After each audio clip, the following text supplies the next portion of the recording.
No, you're live now. You got no set. Welcome to Hey. PREECAAAP UFC 296 prediction show, full card prediction show, last show of the year, guys. And oh man, I already missed the Fight Night Pick brothers. They're retiring. Their last show is the question mark kicks tomorrow, and that's it for they're on indefinite hiatus. I don't know. I don't know why the younger brother. I understand how Craig he wants to have a social life, and he said he hasn't done anything in 5 years since he started the show, except for the show. But Matt, he can carry it. I don't know, whatever. But I'm gonna miss those guys. Definitely have to replace them with some other sharp capper show. But there's plenty of them. So anyway, I did not get to the ceremonial weigh-ins just got finished, right? Just like 10 minutes ago. So I didn't get to watch those. But so I don't know who made weight. Do you know? Real Fight Picks? Everybody made weight. Irene Aldana had to use the box of shame. Yeah, she's a big girl. And the last one to weigh in. So that tells you that it was stressful. Close. But I don't know how much she weighed over. We'll have to listen out for that. Well, I think she made it. You said everybody made it, right? Oh yeah. You know, yeah. My bad. Yeah. Did you hear about on the press conference? Cody made some off-color jokes about Leon Edwards' dead dad. We'll see him. Oh, I'm going to bring you to the 7th layer of hell. Maybe you can say hi to your dad or something real like, oof, that's touching a soft spot. And Leon Edwards threw like a pen or threw something at him when he said that. I truly only thought I thought he measured himself a little bit. Like I didn't think he was that brutal. I thought Conor McGregor was the only one with no filter, like truly no filter. No, I remember he used to talk about Usman's dad being in jail, being like, maybe if your dad could watch this from the prison cell, like he's ruthless. Yeah, but I thought you know what I was thinking though? That he never brought up Usman's daughter. He never brought up Usman's daughter. Right. So I thought, okay, maybe he does have. I thought about that. Maybe he didn't think about bringing her up, but I thought this guy has, some moral boundary. He wants to take that. He wants to be the bad guy. He likes that spot. But anyway, this is an interesting card. You guys ready to get into it? You all set, Dave? You got stuff booted up and loaded? Okay. Sorry. Didn't realize I wasn't there yet. Hang on. I'm there. All right. Well, when I see it in the backstage, okay. Ready? All right. First, curtain jerker. It was supposed to be Randy Brown Muslim Salikov, but Brown withdrew for some reason. So now we got the starting off, we got the big boys, Shamil Gaziev and Martin Buday. Now, this guy Gaziev making his UFC debut. He's a undefeated fighter out of Russia, so he's from the Russian regional scene. But if you look at all his green, look at the can. If you open it up. All cans right from the beginning till 2022, where he fought a 13-0-1 guy named Kirill Kornilov, who, from what I heard from the Sure Dog guys, Kirill Kornilov is a decent fighter, and he went in there and won a split decision. So that's like his only time he's been to decision right there, that fight. After that, he had some Pavel guy with 4-1. But then he beat Darko Stosic, which that guy had a run in the UFC. I think he went 0-3, and they were all bad losses. So this guy, Shamil Gaziev, I mean, a lot of question marks around him because, I don't know, he's undefeated, so he could be great, but he hasn't really been tested except for he has that Darko. And he took care of Darko round 1 punches. So he did it right, but Darko Stosic isn't really a good measuring tape for the UFC. So I don't know. Have you guys Real Fight Picks? Did you do any tape study, anything? Do you have anything about this guy that you can add? I really don't know. Honestly, I did not, but I did take a thorough look at his Tapology, and I noticed that he struggled in the kickboxing scene. And he's fairly young to the scene because he was still doing amateur fights in 2019. I noticed that he has a few losses in kickboxing. I know that this is not kickboxing. This is going to be mixed martial arts, but Martin Buday is a striker. and from what I've seen so far, and potentially maybe that lends somebody to believe that Boudet is going to be the more elite striker. Also, too, he doesn't really get out of the first round.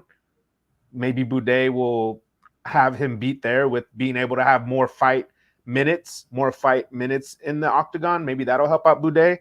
But honestly, it's a heavyweight fight. It probably could go either way. I wouldn't be surprised if Gaziev knocks him out in the first round.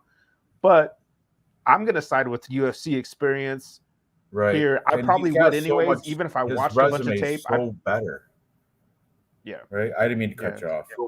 No, don't worry about it. I'm just saying, like, if I watch hours of tape on Gaziev, I'm still going to side with Boudet. He has the UFC experience. He's not going to have the jitters. This guy is not like, it's not like he's got a perfect record. He did lose like 3 times, I think, in his amateur career, which was in like 2019. So that's what I have to add to this. Thing is, Martin Boudet, I mean, I heard like his, and if you look at his thing, he's got a lot of wins, but I heard his cardio's been untested, really. I mean, he's been to decision a few times against like Lucas Brzezinski, Jake Collier, but big boy heavyweights, both these guys. And from what Sherdog, those guys, what are their names? I don't know. I forget their names. Like Ed Duffy and I forget. But the 2 Sherdog guys, they said the bigger guy, Shamil Gaziev, the fatter guy, he's got surprisingly decent cardio. Like he's still coming forward in the 3rd round, where Martin Boudet, he's not the most athletic guy. Both these guys are not athletic guys. They're sloppy heavyweights, but I guess Martin Boudet, he walks around like 300. So he's got to actually cut weight to make this 260 or 265, whatever the heavyweight limit is. So, man, I don't know what I'm going to do here. It's a sloppy heavyweight thing. So I guess I'll go with the veteran experience of Boudet, but Gaziev, I wouldn't be surprised if he throws down a big straight hammer and catches Boudet. I don't know. Dave, what do you got to add? There's no stats on this. Gaziev. No, I got like 1 point. No. Right, so I mean, you got to go with the experience here. Boudet's fought Parisian, Collier. I mean, he's fought a lot of guys. As far as Gaziev goes, Gaziev's path to victory is going to be on the ground with a submission. Unfortunately, Boudet's got the experience. I mean, he won his last fight against Josh Parisian by Kimura, for fuck's sakes. So I don't see Gaziev being able to take this guy down and submitting him. I'm going to go with Boudet just because he's going to be the much bigger guy walking into the ring. I think he's got the experience. We're talking about Gaziev on short notice. That's 3 strikes. Short notice. He's going to be the bigger guy.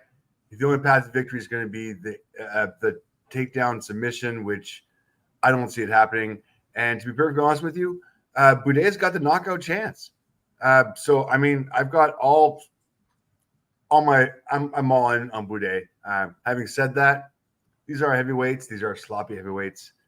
Don't put too much money into it, guys. So did you catch do we have face-offs? I know it's probably UFC. We have to show it real quick so we don't get copyright infringement, but I really want to see these guys looking at each other, see the big size difference. There you go, locked and loaded. Thank you. Oh, look at you. Unreal. Okay, give me a second, boys. All that excitement, all that led to just a bit bomb. Yeah, watch this. Do you think you can fucking stop me? Give me 30 seconds. Jamie don't got Joe Rogan. Jamie don't have cover some dead air for a second. I got you covered. Pull it up, Jamie. Nah. The Boudet has a weird stomach. This is the only face-off that I watched, and it was just like it's a weird, like it's interesting. Like it's just a weird. Looks fragile. Though. He does not. He looks opposite of fragile, Shamil Gaziev. I mean, he's got some soft spots in his, torso, but he's a thick dude. Oh, look, Chris Lotta Hegdron saying Boudet was sucking it in. That's what it looks like. That. You could, I would too. If I had a face off, I would suck it in too. You see so many fighters sucking their guts in. Crystal is on it. Fuck. What'd you find, Dave? Anything? Give me a second. I'm giving you a second. I gotta rely on Crystal here. He's also going with Gaziev's from Dagestan though, so you got to think he must have that Russian boxing or Russian that Dagestani wrestling in his back pocket. You would imagine, right? Yeah, you would imagine that. But look, Crystal's saying he wasn't sucking in before. He feels insecure or something. Maybe. Boo day all day. Boo day all day. I got to go that way too, just because of the experience, and I don't know enough about Shamil Gaziev. But I feel like when I make picks for fights like this, like I'm picking to protect my winning percentage for the future, because I guarantee you, when you get matchups just like this, that the UFC experience is going to win out percentage-wise. Yeah. And so I don't know. This Gaziev's from Brave FC. He's from the Russian regional scene, so. I mean, I know it's not UFC, but he's been in spotlight before. I don't know. I understand the jitters, but I don't know if this guy's going to be affected by the jitters. Look at him. How old is he? Pretty solid. 33? 33 years old. He didn't look nervous at all. I don't know. I can't remember. I didn't see the face-offs. It's too busy. Use the Mac ones, Dave. That way it's all. Remember how you didn't have to scroll so much through the actual 30 minutes? It's like 10 minutes. I'm going OG, bitches. I'm going OG. Original gangster. All right. You ready, Dave? You guys are killing me. Killing me. All right. Wait for it. Don't do it yet. All right. Here we go. All right. Watch it, bitches. You can't stop me. Who's this out first? That's Gaziev. Oh, that's Gaziev. Yeah, for sure. Look at that melon he's got. Big old. He's got like a bowling ball on his head with a beard. Bowling ball with a beard on his shoulders. I can't get rid of these fucking side things. What the fuck's going on here? Huh? There you go. Looks like he has a more normal body. Yeah, 33-year-old big. He's just a big dude, but watch Boudet's gonna be bigger, I bet you. I heard this guy walks around like his regular weight is up like 300. He's got to cut weight to make heavyweight. Oh, look at right there. He's definitely sucking it in. Definitely. Good call, Crystal. Good call. Look at that. Oh, man, that's hurting him. That's hurting him sucking it in, too. Keeping it. Keep it. Don't let that out. Cameras are flashing. Oh, look, he's sticking his chest out, got the rib cage. Oh, come on. It's so obvious sucking it in. I think it's better just to let it hang. Yeah. Come on. That's funny. Love it. I love it. Man. Look at the rib right there. He's self-conscious.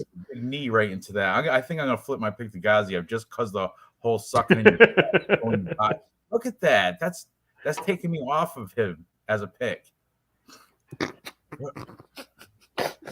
The sucking in theory. Right there, he had to let it go a little bit because his lungs are starting to hurt, keeping his ab muscles pulled in. Look at it's so obvious. That's crazy. Good one, Crystal. Octahedron. Good catch there. That's funny. But yeah, I mean, I don't have money on this anyway. But I think Tapology, I might have to pick Gaziev. At least he's man enough to just keep it real with his Dagestani beard and stuff. And you know what? Gaziev is a little bit bigger. Look at that. I was look at the shoulders. Come on, look at the shoulders. Wow. Yeah, he's a bigger dude too. Well, you would think Martin Boudet probably get a lot more volume, like a lot more sharp punches, and I don't know. Be interesting. I don't know. I'm gonna go on. I'm gonna take the underdog, dog or pass. And Shamil Gaziev is plus money, isn't he? He's got to be heavily. I don't blame you, Ranch. Oh my God! He's Boudet is minus 138, and Gaziev is at plus 110. Plus 110. I like it. That's dog or pass. I'm going there. You guys? I gotta stick with Boudet. I just he actually impressed me. I like how patient he stayed against that Chris Barnett. And Chris Barnett's like stands up to his belly button. That's how tall he is compared to Chris Barnett's like 5'7". So Martin Boudet's like 6'4". I mean, there's clear advantage in size there, but whatever. Dave, what are you thinking? I'm still on Boudet. Yeah. I'm still on Boudet. I don't know within distance or not. I don't think the cardio. Boudet is on the worst 4-fight win streak in history. I know. Chris Barnett, Lucas Presky, Collier, Parisian. Nailed it. His fault. I wish he threw in I wish he fought Harry Hunsucker. Throw him in there and and Alan Boudreaux. Throw those two losers in there too. That would be the whole, half dozen of worst heavyweights ever. Awesome. That's awesome. So, Dave, what are you thinking? Boudet, you're going with the veteran? Boudet, and I don't think it's going to be within distance because – I think it's going to be within distance because I don't think the cardio is there for either of these guys. You'd be surprised. So I'll go Boudet by submission for plus 600 and put a scratch off on it. Congrats on a great showing last week. Nothing else. How'd you do, Dave? Who won Tapology? I didn't even look. Oh, dude, I'm like top 3 every time, but I get no respect. Oh, whatever. We embarrassed you last week trying to look at back events. Don't even do it. Try to go there. You want to see? I just want to see who won last week. Yeah. That's it. I don't want you to go back 3 weeks. Look at this time. I got 5th. Who cares about that? All right. I'm sorry. I got 6th last week. I apologize. Who cares? Who got first? Who got first? Real News was in there. Crystal in the chat. Oh, man. Nice. There you go. As soon as Crystal wins this, get some swag. Because always in the chat. What's that top name, though? Just earned my respect. A non-visitor? The Anthony and Free Band A, both with 10 wins. Save a t-shirt there. Never heard of that guy. All right, moving on. Next, we've got. Wait. Let's see how we did here. I did 17th. 15. That's not bad. 17th. I'm right behind you, Ranj. Makes sense. All right. Okay. Makes sense. You ready, Dave? Now you all set? I'm there. I'm living in the past still. Okay, next we have at 145 pounds featherweight, Andre Fili, 22-10, taking on Lucas Almeida. Now this is an interesting fight because I'll let you know something. Lucas Almeida, 40% takedown defense. That's his hole. He cannot defend takedowns. Andre Fili, out of alpha male, he does have wrestling. He doesn't tend to use it unless he's starting to get in trouble on the feet. But then I heard from that Shillen and Duffy, that Sherdog program, Andre Fili has 33 takedowns in his UFC career. That's quite a bit. Like, you can't, that's 33. That's pretty good. So I think there's a better route to victory with Andre Fili. I think if he use his wrestling, he's going to expose Lucas Almeida's weak ground game and edge out probably a decision there. That's Andre Fili's going to be my pick. You want to go into his takedowns or not? Whatever you want to do, Dave. I mean, you're like bragging about his takedowns. I heard he gets. So he Daniel Wood took him down. He took down Algio once. Bryce Mitchell took him down 7 times, which we're going to talk about that later on. Okay, so he's got 5 against Charles Jourdain. That's good. Charles Jourdain, Air Jourdain. That's 5. That's good. 3 against Sodiq Yusuf, but he lost. 2 against Michael Johnson, but he lost. 4 against Denise Bermudez, which he should have had. And that that Bermudez is a good. He's a good wrestler. That guy, Dennis Bermudez. All right, so he's got 5 against Artem Lobov in 1 fight. We're going back to 2017. So that's showing he's against people with names. He's getting them down. Now Lucas Almeida. I mean, this guy 40% takedown defense. That's his hole in his game is he can't stop takedowns. That's the route Andre Fili is going to take to get the victory here. That's my pick. But you go ahead. I'm not. You pick whatever you want to do, Dave. Dave, real fight pick. Oh, sorry. You know what? Lucas, strikes landed per minute, 5.29 versus 3.83. Little advantage for Lucas on the feet. Strike absorbed, 5.29 versus 4.13.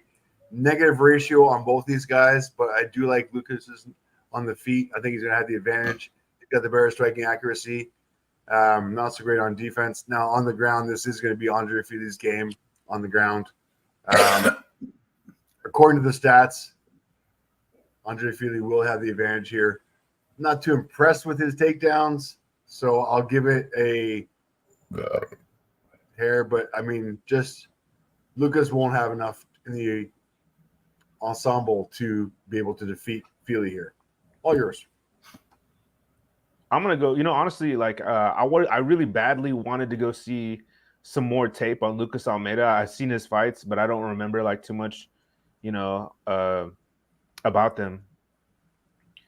And I was looking to fade Andre Touch Me Feel Me for some reason. I don't know why. Like I just felt like I wanted to fade him, just because like I don't know. He's kind of like really good, but he's just not. I want to pretend I see a higher ceiling for Lucas Almeida because his record is 14-2, and Andre Touch Me Feel Me has more of a loss, a lot more losses on his resume. So you look at it, 22-10. So I'm thinking like maybe he gives up, and I don't see that, or But with what Ranj said, I appreciate you telling me that he has 33 takedowns. That was actually a good nugget of knowledge. And us going through the stats right now, I'm going to flip my pick because I was looking for reasons to go with Lucas because he's more of a perfectionist, I would say, because of his record. But I don't know. I'm going to go with Andre Touch Me, Feel Me. There you go. There you go. Me too. And speaking of Team Alpha, this week I'm doing a campaign for my job for real estate. And I made really good videos. I reached out to 11 fighters so far. Really? 11. I reached out. I made some really good videos, and I had to get permission from my broker. And I'm not going to charge any commission fees for the first person if there's anybody that will do a deal with me. And I'm going to drive up to Team Alpha after I send about 25 videos out and let them kind of simmer around. You're going to sell houses to Team Alpha Male? Well, if somebody wants to sell or somebody wants to buy, or maybe somebody, That's great. That's smart. Yeah. And I'm also going to do a campaign for AKA, and that's going to be it. That's the only freebies I'll give in my career, unless it's you, Ranj or Dave. No, that's awesome though. That's great. That's marketing for your realty company too. Yeah. I know you're in a whole nother country, Dave, but I still appreciate the love. Stranger things have happened. He's got about this handshake igloo out back. He's got an igloo he made for like in-law igloo, like an apartment out back. It's an igloo. I might be living with Dave one day in that igloo. The igloo, yeah. Shit out. So are we all on Andre Fili then? All three of us? Yeah, for sure. Watch this right here. Oh no. Oh, look at that. Faked him out. He is smaller though, right? Am I seeing things? Yeah, he is smaller, but you know what? He's like I said, he's going to win with his wrestling. Lucas Almeida has no answer for a ground game. That's true, man. I noticed that. Pat Sabatini finished him pretty quick. Yeah. Second round, I think guillotine or some shit. I see a decision either way. Yeah, but we're all going touchy-feely. What are the odds on Andre touchy-feely? On touchy-feely, we got minus 170 and plus 140. 170. Makes sense. They probably see that's playable. I think that's why I like Andre Fili there. I know he's like inconsistent. He trades wins and losses, but look at his losses: Bryce Mitchell, Joe Anderson Brito, and Nathaniel Wood. All three of his losses. Those guys are studs. And bookies are actually looking good victories too. So, all right, what's next? Moving up the card. Oh, this is another good one. Tajir Ulanbekov taking on Cody Durden. This is Daggy wrestler versus American wrestler. This is going to be good. And remember the end of last week's show? I was like, he reminds me of that dude with the Twitch, and I couldn't think of his name. It's Damir Hadzovich. That's the guy with the Twitch. But I like Tagir Ulanbekov. He's got that he's been training with. He was training with Khabib back when Khabib was still like fighting. Like Tagir Ulanbekov has been around for. Let's pull him up. Let's pull up his Tapology. He's been around since he was a young kid in the Eagle Gym there. Look, it started his career 2013 as a pro career in this, some of these. Look, he fought Zalga Zumagulov and lost, but he's been around. He has that Dagestani wrestling in his back pocket. But his go-to is his striking, though. He's very clean with his strikes, Tajir Ulanbekov, but I don't know. I got a feeling Cody Durden's going to use that USA power and use that USA wrestling, US wrestling, and edge out a decision here because, Cody Durden was a state champion at Georgia. He was supposed to go to West Point, but then he had a kid, so he had to get a job in a construction company. But he was supposed to go to West Point and wrestle for the Army, but things didn't happen. Life happened, and now he's on a run, right? Now Cody Durden's like, isn't he on a little bit of a tear? Yeah, let's see. He's he beat Jake 4 wins in a row. And his last loss was to Muhammad Mokaev, who's a beast. Let's see. He beat Archie Lang. That's the one he said, I sent him back to his country, whatever. He said some low-key racist shit. Beat JP Bays, but everybody knows that guy sucks. Carlos Mota, not bad. Charles Johnson, aged but still good, and Jake Hadley. And yeah, I like Cody Durden here now. I think he's seen like this revival, and he's on fire right now. I think he might be able to edge out, and plus he's underdog plus money. Yeah. What do you guys think on this one? I think that man, I really like Cody Durden a lot. I honestly I think one thing the chapters missed, because everyone looks at him like a wrestler, but I remember doing research on him a while back, and he did a lot of boxing. And I kind of got scared when I heard that when he's fighting Hadley, because I could have sworn Hadley was going to have the better hands. And Cody Durden outclassed him. He outclassed him. Like, he looked like such a good boxer. And people think Tagir Ulanbekov is going to come in and outstrike him. And I'm going to say, Ulanbekov, he's good. I'm sure he has better kicks. He looked like he got a little bit gassed. I believe he fought Tim Elliott. He looks like he's got a touch of the downs if you look at his eyes right there. Doesn't he? He looks like he's got something going. Touchdown. Special, huh? Touchdown. Ulanbekov. Yeah, but, I don't know. I want to pick Durden so bad, and I think I'm going to. I can't, in that Makayev fight, I think he took Makayev down. He was controlling that first part. And then he got like swept or lost. I know he lost by submission or whatever, but he was looking good against Makayev too. Like, he's really dominant. He could really take over this fight. And if he has that cardio, if he has that wrestling cardio, I seen Ulanbekov, like I said, I think he faded a little bit. I think that's what lost him the fight against Elliott, because I really do think he won. I think he got robbed that fight. But I want to pick Durden because I think he's got better hands, better striking than people realize. I'm going to go with Durden by decision. Yeah, I'm with you there. Yep. Dave, what are you thinking? Same thing. As far as strikes time per minute, 3.35 versus 3.13, pretty much a wash. Strike absorbed, 3.29 versus 2.94. A wash. Both pretty much even ratio on the feet. On the ground, Cody Durden, 5.41 takedown average versus 3.81. And these guys have a healthy repertoire. Cody Durden, obviously, with the wrestling takedown defense of 8%. Now, Tagir has shown that he has been beaten. He was beaten by Elliott. Cody Durden hasn't lost in a while, man. Well, I think last week we learned never to bet against Tim Elliott, huh? Well, point being, it's going to be it'd be interesting. But I think Cody Durden's got this one. I think Cody Durden's got the talent. I think, especially at plus money. I mean, I'm not super confident, but I'm definitely putting in half a unit on him.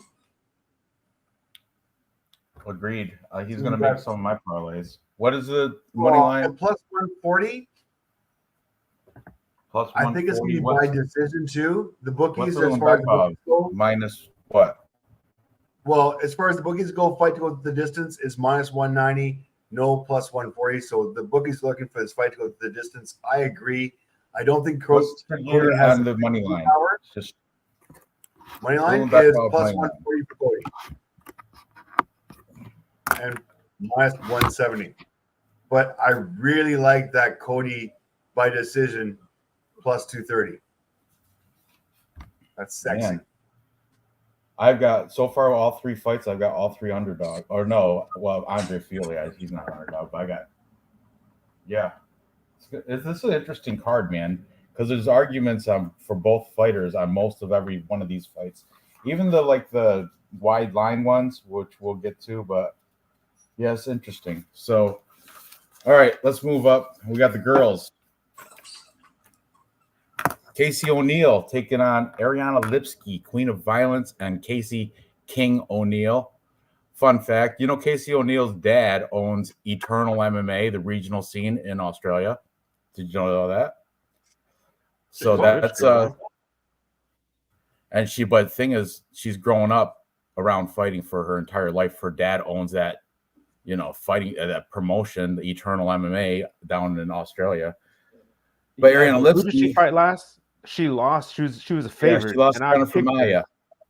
Yeah, I picked her to win, and she looked so desperate because she couldn't get the fight to the ground. Remember that? Let's do kind of let's look at both these girls are beautiful. Let's check out their Instagrams. I love checking out the girls' Instagrams. But yeah, Cage Warriors. That's Ariana Lipski was a Cage Warriors champion. Or not Cage Warriors. I'm sorry. What was it? It was what's that? Hold on, I'll find out. That Polish regional scene. She was kicking everybody's ass over there. It was KSW. Is that what it's called? Yes, KSW. KSW. Where am I going here? Dude, look at Casey. And she's been training at Lipski. She's been training with Amanda Nunes, and I guess it's really private gym. And that's down in Florida, like Nunez's Lion Den or something, Lion's Den, yeah, something like that. That's where she's been training. So if she's smart, Amanda Nunes. If she's been training takedown defense, I mean that's what won Maya the fight, Jennifer Maya. I'm pretty sure she knows that. And if she can stay on the feet, man, Lipski might. I'm leaning towards Lipski right now. I'm talking myself into it. That's who I'd rather O'Neal. Probably. Lipski. I like O'Neal. I just don't like how she looks when she can't get a fighter down. It looked real bad last fight. Yeah, O'Neal is the favorite. She's the favorite too. I think Lipski though, I've seen her. Ooh, man, I've seen her she's slippery, very good, and then I've seen her fight very sloppy too. But O'Neal, I mean, what do we think of Lipski? Can we recall anybody in the chat what her takedown defense is like? Is it? Well, Dave will look that up. That's so easy. Come on now. Dave, well, really, I mean, he's all over that. Sometimes a visual, like somebody seeing the fight, you know what I mean? All right, Lipski. 1 takedown against Grotto, 2 against Aldrich. Got taken down by Montella de la Rosa in a loss twice. Got taken down by Antonio Shevchenko in a loss. Did get taken down twice against Isabella DePato. Molly McCann took her down. I mean, as far as a takedown, 3. We got Melissa Gatto's not really a wrestler. She has 4 takedowns in her UFC career. 1, 2, 3, and 4. See what Noah's saying right here? O'Neal's crazy volume thinks that's true. O'Neal, like somebody, I think it was Dog or Pass podcast, they were comparing the strikes of the last fights, and O'Neal, like the Cody Saftik there was saying O'Neal's throwing up over 100 all her last fights, where Ariane Lipsky hasn't broke 100 in even her best striking fight output. So that's definitely O'Neal's definitely got the volume. Definitely got the volume here in strike. So you see right there where she beat up Roxanne by 229 to 120. I think she might have set a record there in her fight against Roxanne. I mean, just old Roxanne, she couldn't see, blind. And against her last fight against Jennifer Maia, she actually got outstruck in her loss. But I do see her coming back for this win here. Click on that loss, Dave, where it says loss, and see how many takedown attempts that O'Neal took. See if she took any attempts. It'll show you if you click on the on the loss on the where it says loss, right there. Yep. She attempted only one. Huh. I could have sworn she was trying more than that. I mean, Jennifer Maia is a real deal. That's like, there's no shame in losing to Jennifer Maia. The dimples, Jennifer Maia is top tier. I'm not kidding. I'm not even messing around. She's, that's a good name, Jennifer Maia. Let's watch their face-offs. That's when I'll answer which one I'd rather bang. I agree with Noah.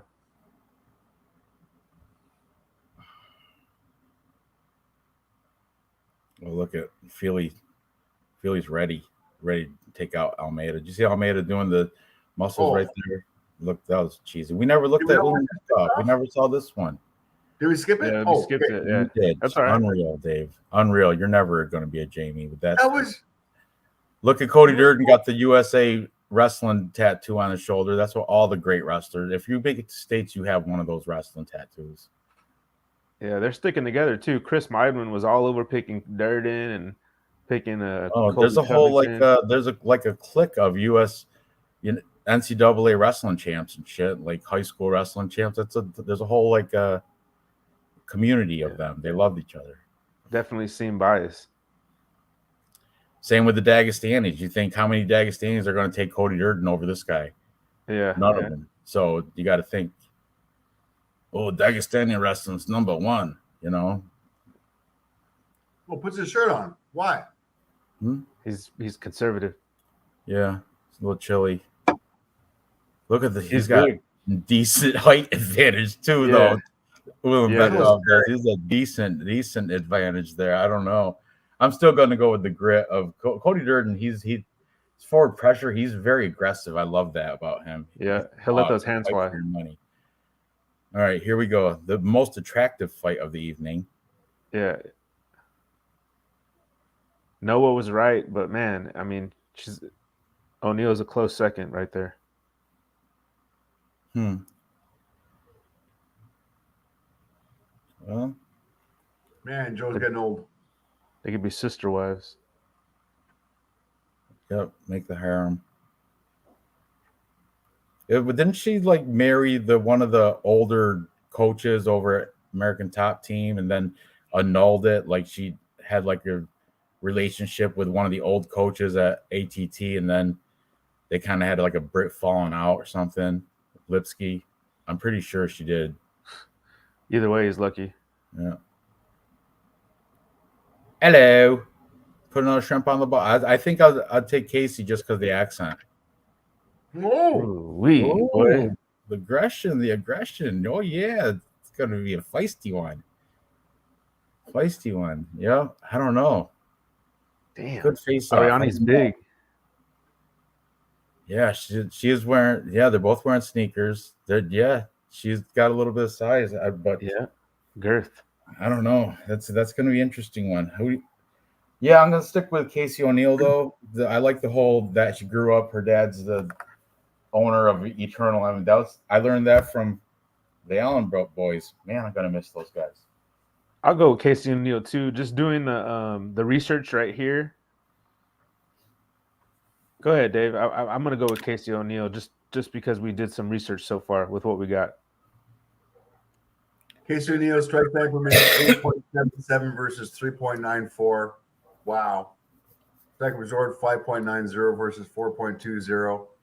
advantage on the feet for Casey O'Neill. Granted, I mean the negative striking ratio for Lipski and the positive striking ratio for Casey, even though the volume on the volume's there, but I just don't see Ariane Lipski throwing that many punches per minute. So Casey O'Neill definitely the advantage on the feet. And when it goes down the ground, Casey O'Neill as well, 1.96 versus 0.54 or versus 0.54. Advantage to Casey on the ground as well. I can't see this any other way. I get it. She's coming off of a loss against Maya, and Lipsy's coming off of a win off of Gato. But honestly, I mean, Melissa Gatto, all she is looks too. She's thank you. Very pretty, but I don't want to say it, but so yeah. Casey O'Neill on the comeback trail.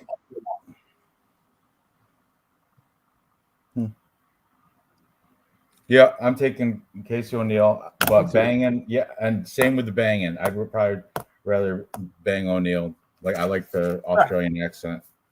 She is a minus 188, so I mean not plus money there, but still Casey O'Neill. Yeah, women's fight. What are you gonna do? All right, let's move on. You ready? Next we have Cody Garbrandt. Whew. Taking on Brian Kelleher. These guys, both of them kind of already seen their best days. So Cody Garbrandt, wasn't he like he was a top dog for a little bit? Brian Kelleher never really broke into the top. But boom, Kelleher does. He's got some of that well-roundedness. He pulls out the guillotine out of his back pocket when he needs to. And as of lately, Cody Garbrandt, you can make the argument that he's kind of chinny. You know, I know he went down that weight class and got knocked out by Kai Kara France down at featherweight, but he should. I don't know why he ever went down from bantamweight. But as of lately, Cody Garbrandt's been just sweating if you're taking him because he can get knocked out if he gets caught with the right shot. And Brian Kelleher, his same thing. He's coming off. Didn't he have like spinal fusion? He had like some injury to his neck or spine that he had to get like worked on. So he took some time off with that. And Brian Kelleher has always never been like that guy, like the top contender type level fighter. He's always been like middling. And I don't know. You know, Brian Kelleher's a rapper too. He's like a white rapper from Long Island. Did you know that? I forgot about that. He's actually really good. I've never heard him, but I heard that he is a rapper as well. I seen him actually do some type of like freestyle that was written, but he was just the beat was playing. You think he's better than Thug Nasty? Maybe they should do a concert together. Yes, by a million, like by a really? Bryce Mitchell? You don't like Bryce Mitchell's trailer park rap? He's got that farmer boy trailer park rap. It's really like it makes me even when I'm by myself, I'm embarrassed. You know. Like when I watch that, I'm sorry. They should do the MMA rap tour. Get those two. I think there's like is it like Darren Stewart? There's somebody like an English fighter that's also raps too. And I don't know. I forget who it is, but yeah, that's crazy. Yeah, that Thug Nasty. He's just a funny character. You know what I mean? Like I feel like. Here.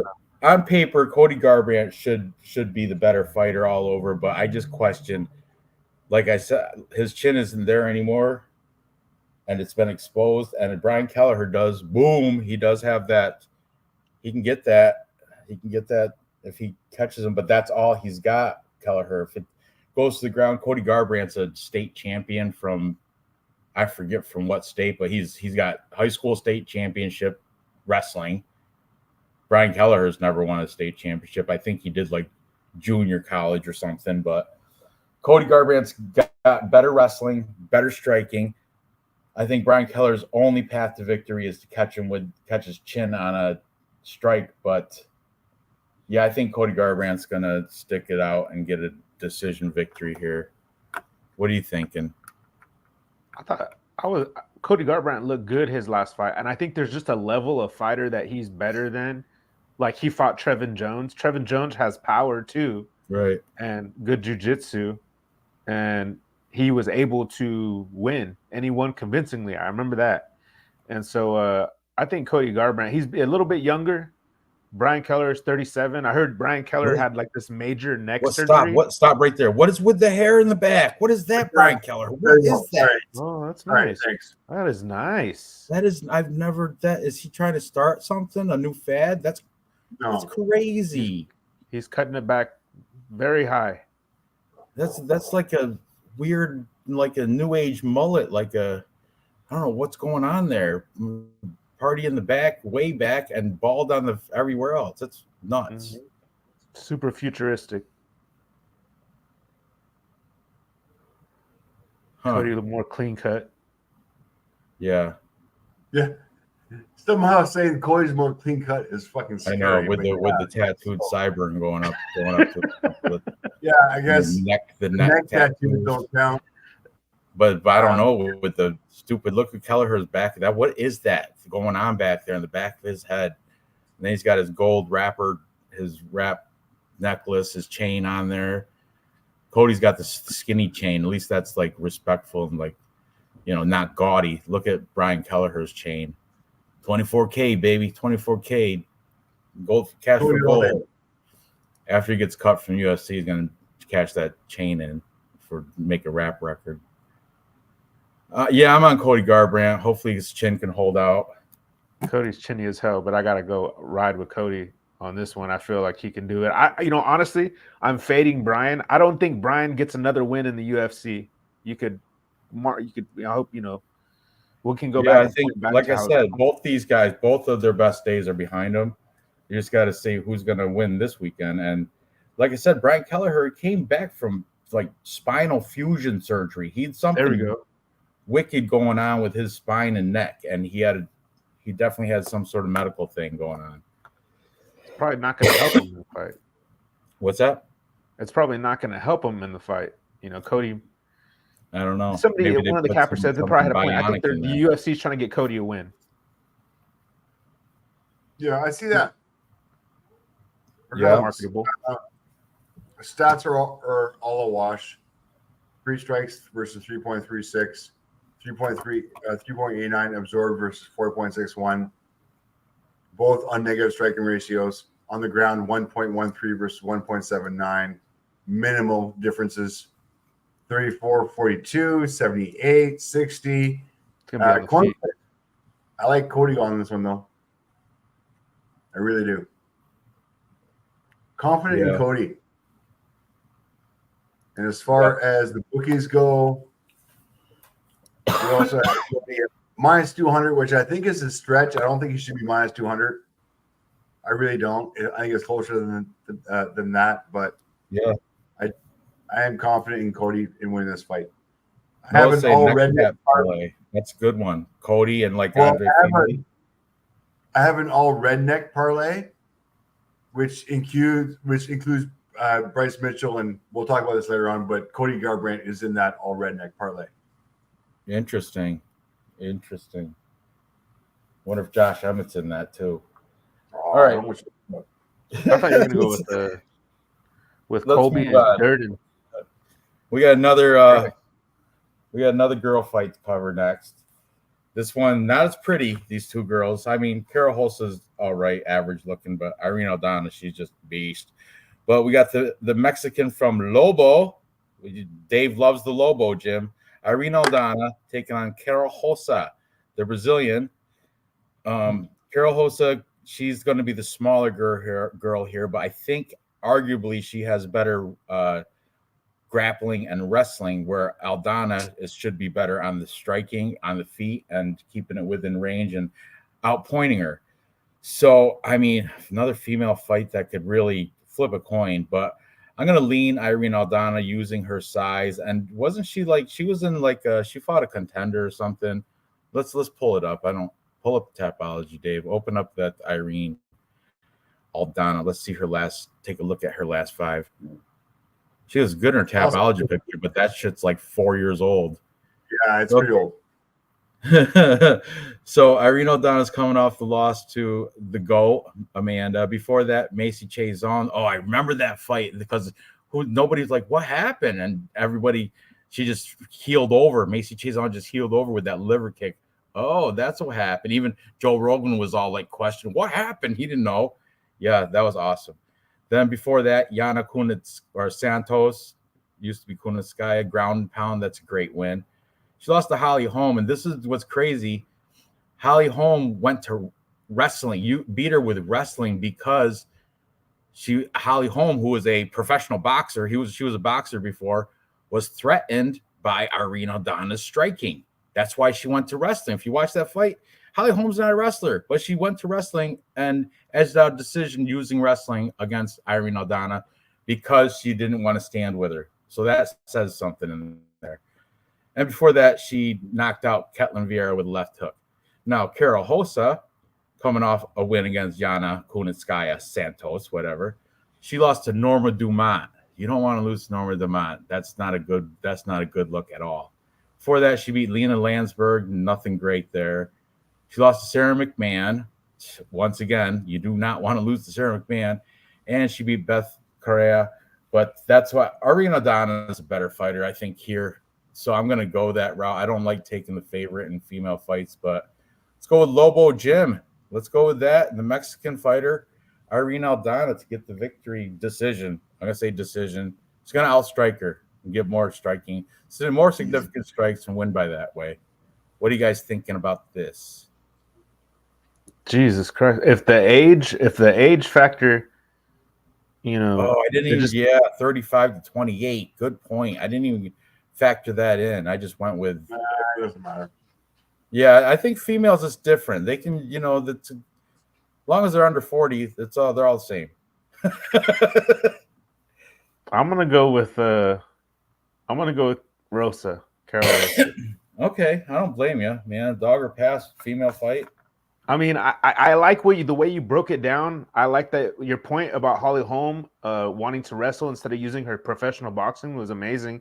And I like the people that Irene Aldana beat and who she lost to that's better. That's better than Rosa. I'm just taking a risk, but even the numbers right there pointed to Rosa having a little bit more volume. And maybe, I don't know, what if she's the better striker? What if?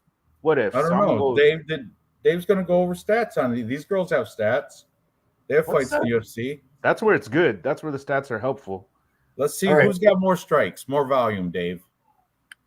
Carol Rosa, 5.43 versus 4.86. But her strength of schedule is weaker, though, as a thing. Yeah, exactly. In a girls' fight, this is a wash, guys. Don't throw this 5.43 versus 4.86 out of whack here. This is pretty much a wash. Accuracy 39 versus 55. Rosa slight advantages. Strike absorbed 5.71 versus 4.17. Once again, let's be careful at the wash. Irene still has a better defense at 59 to 48. So the strike on the feet is going to be pretty similar. Now, Rosa does have an advantage on the ground against her previous opponents. Her previous opponents being Landsberg. Man, just not good. Well, if you're losing to Sarah McMahon and Norma Dumont, come on, you don't want to lose to those two. You know what I mean? And that's in the last 5 too. Whereas a Nunez loss, I can understand. Right, and Holly Holm and Nunez are way better losses. Yeah, so even beating Macy's a good fighter. I don't care. Like Macy's decent. She looks like who's that? She looks like Machine Gun Kelly, right? The rapper, doesn't she? Yeah. So regardless of what the stats say, regardless of what the age is, let's see how they face off to each other. Let's see who's the bigger girl. I like the height advantage, and I like the experience. So I'm going with. I'm seeing the Tapology is 4 inches for the height of Aldana. She's 4 inches taller. Let's see if that's legit. I mean, in bed, I'd probably take Rosa. Yeah, for sure, Rosa. But in a fight, I think Aldana's going to win. I'd probably practice some self-love. Well, because Rosa's attractive. Ranj is going to have that option in his life. Nothing wrong with her. It's all right. I think they're both lesbians, but I'm not that I'm not the man I once was. I You can't ain't got to fake be a man for inspiration. these girls. You ain't got to be a man.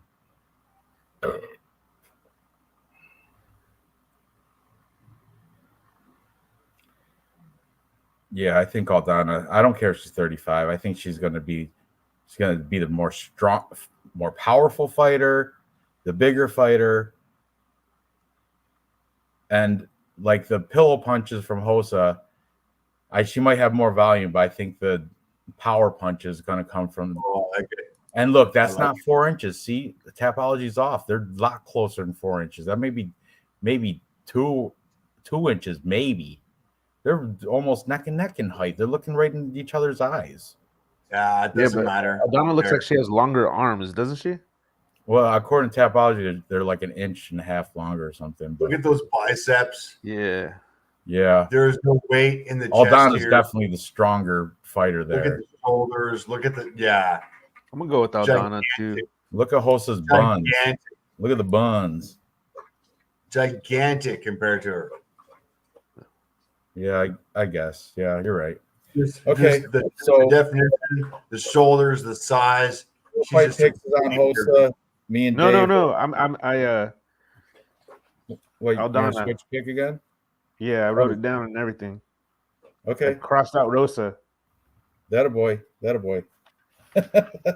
I mean, it's female fights anyway. It could go either way. And even if Aldana win, maybe there'll be a robbery. That's if robberies happen, a lot of times they happen in girl fights because no one really, bitches about it.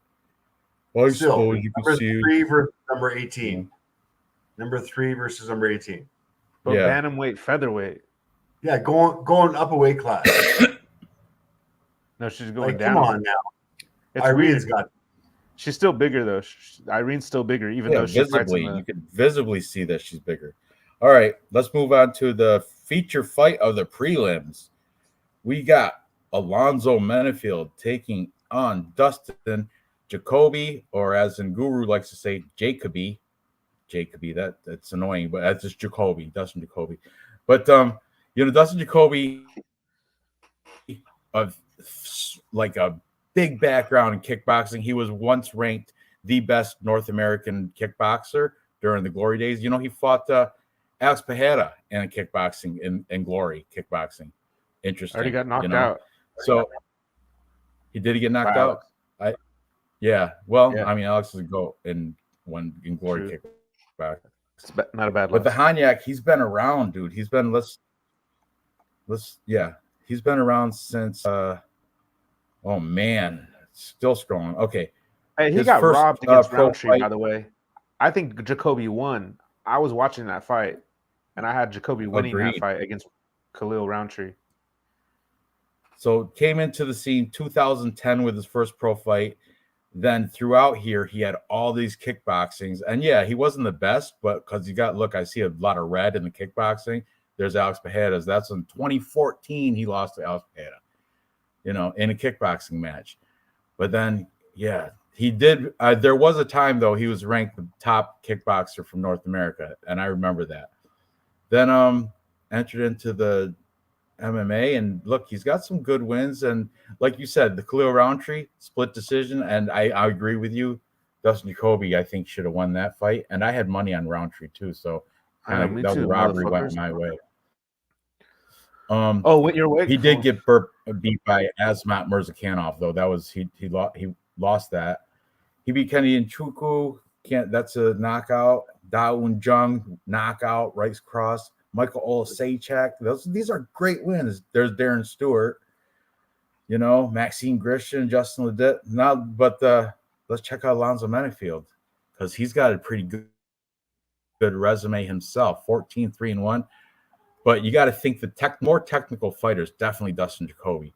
But Alonzo Menefield, let's see, Jimmy the Brute Crute guillotine choke round 2. Jimmy Crute, I don't know, he fell off. He's plotting. He just marches forward without really good footwork, and you can expose the holes in his game. Misha Serkinov, round 1, that's great. Misha Serkinov, that's a good win there. Askar Mazarov. He lost to William Knight by unanimous decision, but you know what? I remember that, and that I thought he got robbed because he had a lot of the cage it was a boring fight. It was a real shitty fight. Not a lot of strikes. There was a lot of hugging against the cage, but a lot of the control time should have went to Lonzo Menifield in that fight. And I think that was, I don't know, it's kind of a real sketchy decision there. Beat Ed Herman, beat Fabio Charant, lost to OSP. You know, I mean, that's kind of cool. What's that? He beat Fabio by von choke. Yeah, that was cool. Cool. And yeah, that was right after he got beat by OSP, who was the master of Von Flue. Anyway, Lonzo Menifield here. Dustin Jacoby's going to definitely be the more talented kickboxer. I think that's where it's going to stay on the feet. And Dustin Jacoby's going to be able to out-volume, piece him up, I think. Menifield has a harder punch if it connects. Like if he connects with like a countered hook or something or jab, he might be able to chin Dustin Jacoby, but I don't think so. Let's check out Dustin Jacoby. Let's see. Has he been chinned lately? I know he's lost, but I don't know if there have been knockouts. Let's see. No, decision. Has he ever been chinned? Yeah, 2020. Yeah. That's Menifield's record. Yeah, That's you're looking at Menifield's Menifield. I'm talking about Jacoby. And you know what? Sorry. He's been knocked out in kickboxing, but I don't see. I see like a MMA. Oh, he fought Muhammad Lawal, 2014. This guy, he's fought some legends. But so he lost by rear naked choke in 2015 and ground and pound in 2014. Yeah, that shit's old. That shit's old. Lately, though, he's been kickboxing by Alex pretty Pereira. Strong chin. Yeah, I'm on Dustin Jacoby here. Like I said, Alonzo Menifield does have the stronger punch, and if he sneaks in there, might be some trouble. But I think Dustin Jacoby's going to outstrike him, get a lot more volume, he's going to have control of the fight wherever he wants it to go. And Dustin Jacoby has worked on his takedown defense. So because people are like, well, Alonzo Menifield's probably got better wrestling, but does he use it? He looks for that countered power punch. That's what he does. He tries to time that knockout. And I don't think he's going to find it with Dustin Jacoby. That's why I'm taking Jacoby probably by decision, 3 rounds. I'm taking Jacoby, but man, when we're breaking it down, when we're looking at it, like the fact that Menifield has ended an MMA fight with a Von Flue choke, I don't think Jacoby could do that. And he's got a guillotine choke, and he does knock people out. It seems like he's a little bit more well-rounded, and I'm just like, maybe Jacoby gets caught in a situation because he does get clipped where it doesn't knock him out, but Menifield's able to jump on something. I could kind of see that happening. And then it'd be interesting to see how the fight plays out as it gets deeper and deeper. I mean, if it gets to the 3rd round, do we see this fight on the feet? Do we see the Jacoby keeping the fight on the feet and just staying on the outside? Or is it going to become more, is Jacoby going to get tired from running around because he's getting pressured by Menifield, who has all these things in his arsenal? So, I'm kind of on the fence. I'm going to go with Jacoby because it's who I have. And shame on me for not trying to do my own little deep dive. But I'm going to go with Jacoby. I've seen both of them fight. I've seen several fights from each one of them. And I'm just going to go with Jacoby because I feel like he's the hotness. He's the hotness right now. Yeah, he's the hotness. Alonzo Menifield sucks. Let's be honest here. Alonzo sucks. That's a little harsh, Dave. A little harsh. Yeah, it's just come on he's now. Coming off. What did he do to you? We're spending way too much time. He did. I mean, what? He hasn't lost. Someone's lost some money on Menifield. Wins. That's what I said. Okay. Yeah, it sounds like all it. All right. Let me do my thing. Be quiet. Let me do my thing. Strike time 3.82 versus 5.46. Advanced to Justin by a healthy ratio. Strike absorbed 3.09 versus 4.02. Barely a positive striking ratio for Alonzo. Heavy positive for Dustin. On the ground, 0.62 versus 0.40. Thing that's scary is that accuracy for Alonzo is at 30%. Takedown defense is at 60%. These guys are not looking to take this shit to the ground. This is going to be on the feet. Dustin Jacoby is going to piece this guy up. I don't care what you say. It's going to be Dustin Jacoby all day long. The numbers agree with me. Minus 275. Eek, barely a parlay piece. Yeah. Dustin Jacoby all day long. Is he 10-7? Is that what it says? That's a little bit. 19. 19 and 7. Yeah. Experience is crazy for this guy. I'll go with Jacoby. He trains out of Colorado. That's a big deal. Factory X. Yeah, Factory X Colorado. So he's at altitude, so his cardio is on point. Yeah. Okay. He's looking all right. We're not a beginner here. This is not his first rodeo.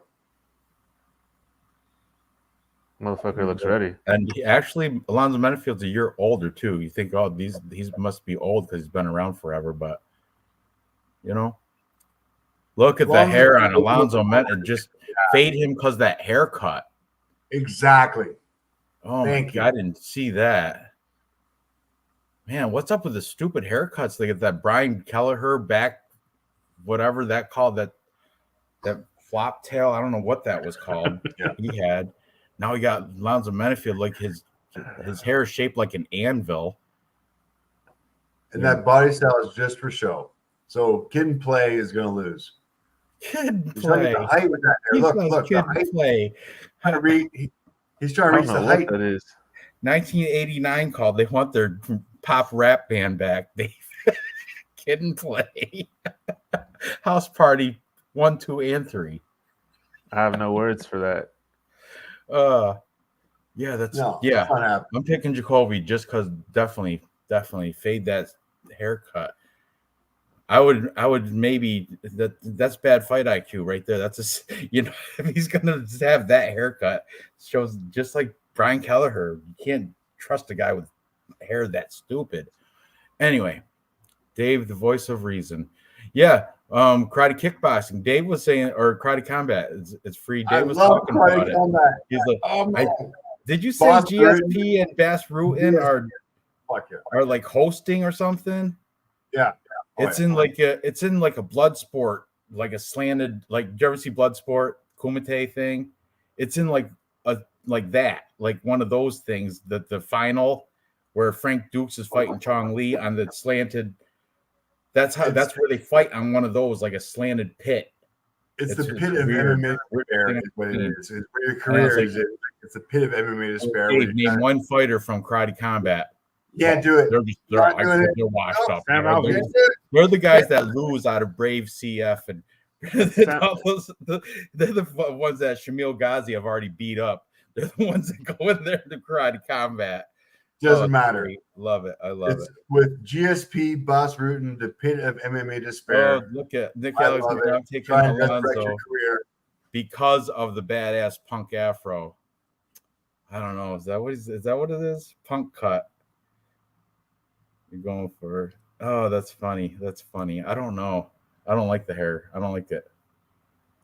I'd rather he dyed it, funny color or something. That's just. Yeah. See, what's he going to do on Fight Night? He's going to fight with that hair? Is he going to braid it? Or who knows? I don't know. Menifeld, KO. That's a good bet, though, Nick Alexander, because he does have that power. That. He can sneak it in there, and he's already plus money, so taking KO round 1, that's big plus money. But my Tapology pick and the sensible pick is going to be Dustin Jacoby for all of us. Yeah? Yes. Hell yeah. Okay. And what is he minus what, Dustin Jacoby, on the money line? I'm sorry. Minus, oh my goodness, 270. That's disgusting. Yeah, on Tapology it says 270. Minus 170. I can't remember what he. 270. Double that. He's almost 3-1 favorite. As he should. Oh, he's minus 270. Wide line 270. Yeah, the Hanyak. That's all right.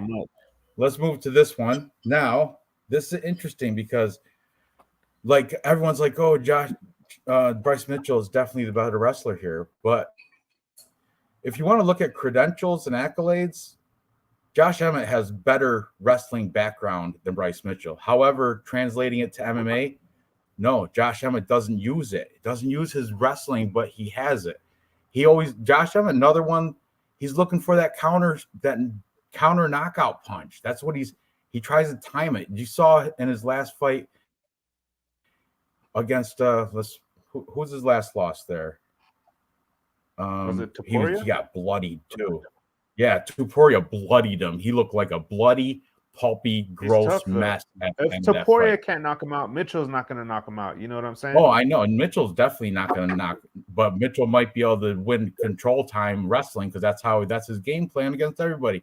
Bryce Mitchell is a decent MMA wrestler. Like he's always going for takedowns, and he's landing those takedowns. Then when he has very good top coverage. When he gets on top, he uses control time. He edges out. He lets that clock just burn. And that's where Bryce Mitchell comes up victorious. And sometimes if you mess up, he'll cut your neck and he might get a submission and stuff. But Bryce Mitchell doesn't care about being flashy. He just wants to win. And I think that's what he's going to implement here. But the thing is, Josh, like I said, he's supposed to have wrestling credentials.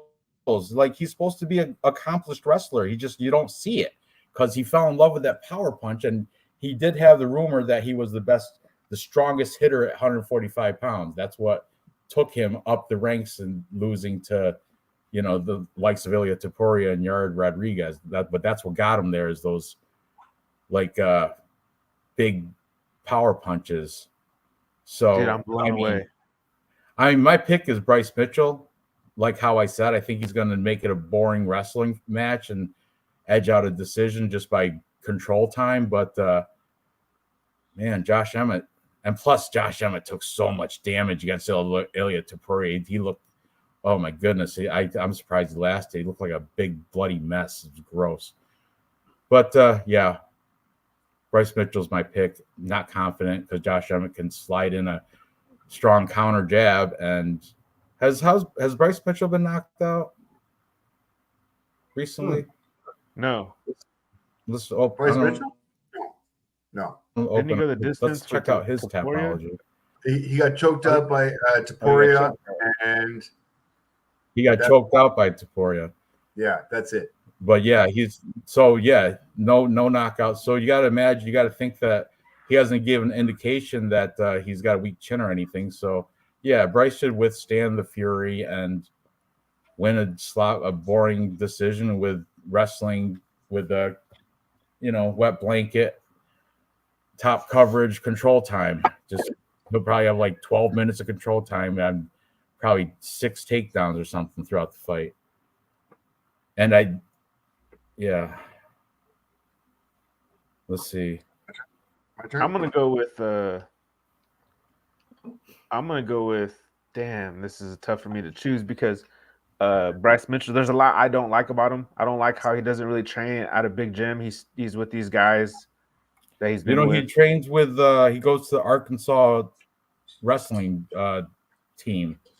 Yeah. Like I know he used to in the past, he used to train with the Arkansas wrestling team, the university. I don't like the fact that he's coming off of the ladder. He's on 10 days notice. That's true. 10 days notice. I'm going to go with Emmett, who's been training full camp. Team Alpha, who I want to help somebody purchase a house or sell one or open a gym or a restaurant or just be an investor.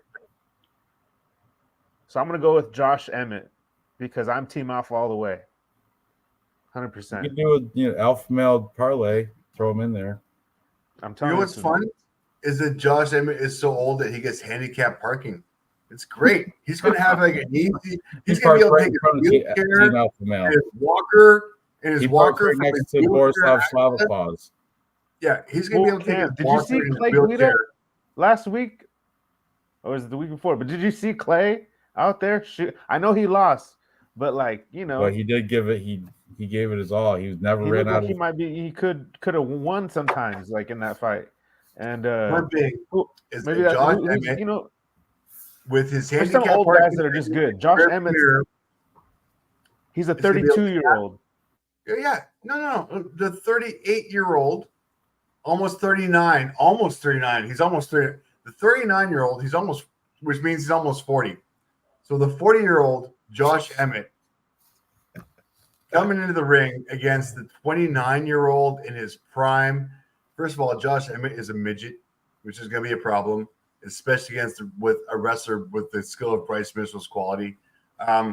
This Bryce Mitchell is part of my redneck parlay. He grows the fruit trees. His wife killed his fruit tree, or his girlfriend killed his fruit trees. He needs some more fruit trees, man. He needs some more fruit trees. He got plants. He brings the Bible to the cage. I don't. So brings the Bible to the cage. He's a flat earther. This whole all that good stuff. This whole card is about Jesus and America and fruit trees. And Bryce Mitchell is going to be an easy cakewalk on this one. I'm sorry, Bryce Mitchell, all the way. That's your racist? Nick Alexander said Emmett's been training for a striker. Yeah, which Bryce Mitchell is definitely not a striker. He's going to get takedowns after takedowns. Bryce Mitchell, takedown, goodbye, control, 3 rounds. It's going to be ugly. Growing pulled out because he knew Emmett would KO him. That's the thing. Josh Emmett does have that strong straight jab. He's got a strong counter hook too. He's got strong power punches. But Bryce Mitchell, it can take a punch. He's a tough redneck. I'm gonna stick with Emmett because what if isn't Emmett like a really good wrestler? Yeah, like I said, he's got credentials, but he never uses it in the MMA ring. But he does have accolades.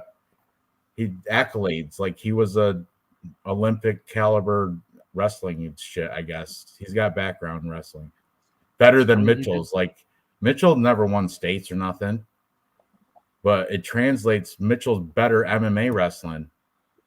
Yeah, Mitchell took down Feely 7 times. Andre Look Feely. at American Wrestling Parlay. Cody Durden, Bryce Mitchell, and Kobe Covington. That's a good one. That almost matches my redneck parlay. That's pretty close. Yeah. That's who put that up there? Nick Alexander. I love it, Nick. I bet you he's on Casey O'Neill too. I bet you, Nick Alexander. And if Topuria didn't take him down until round 4, probably wanted to avoid getting countered by the shorter guy. Joe Rogan is taller than this guy. Joe Rogan's taller and in better shape. All right, that's funny. Because it's true. It's funny because Bryce it's true. Mitchell, official pick. I'm picking with you guys tonight. Yeah, you gotta take Bryce Mitchell right there. You gotta. Oh my God, he's so old. Those tattoos are so faded. That's like a 40-year-old faded tattoo right there. I got those same faded tattoos, Dave. So, look, Alexander, no, I'm faded. That's why I'm not in the MMA ring. I get it. I'm going with the hair. How many times will Bryce take him down? 12, 20? I think it's not going to be a lot because once he takes him down, he's going to do a lot of top coverage. He's going to do a lot of control time. He's going to Josh Emmett's going to be on his back, like trying to struggle to get back up and can't find it, can't get the scramble that he's looking for, and Bryce is just going to keep spinning and keep top coverage and doing these pop shots. So he's at least still trying to be active, but it's going to be kind of boring. Like the Emmett people are going to be like, come on, get up. And Bryce is like, nope, not going anywhere.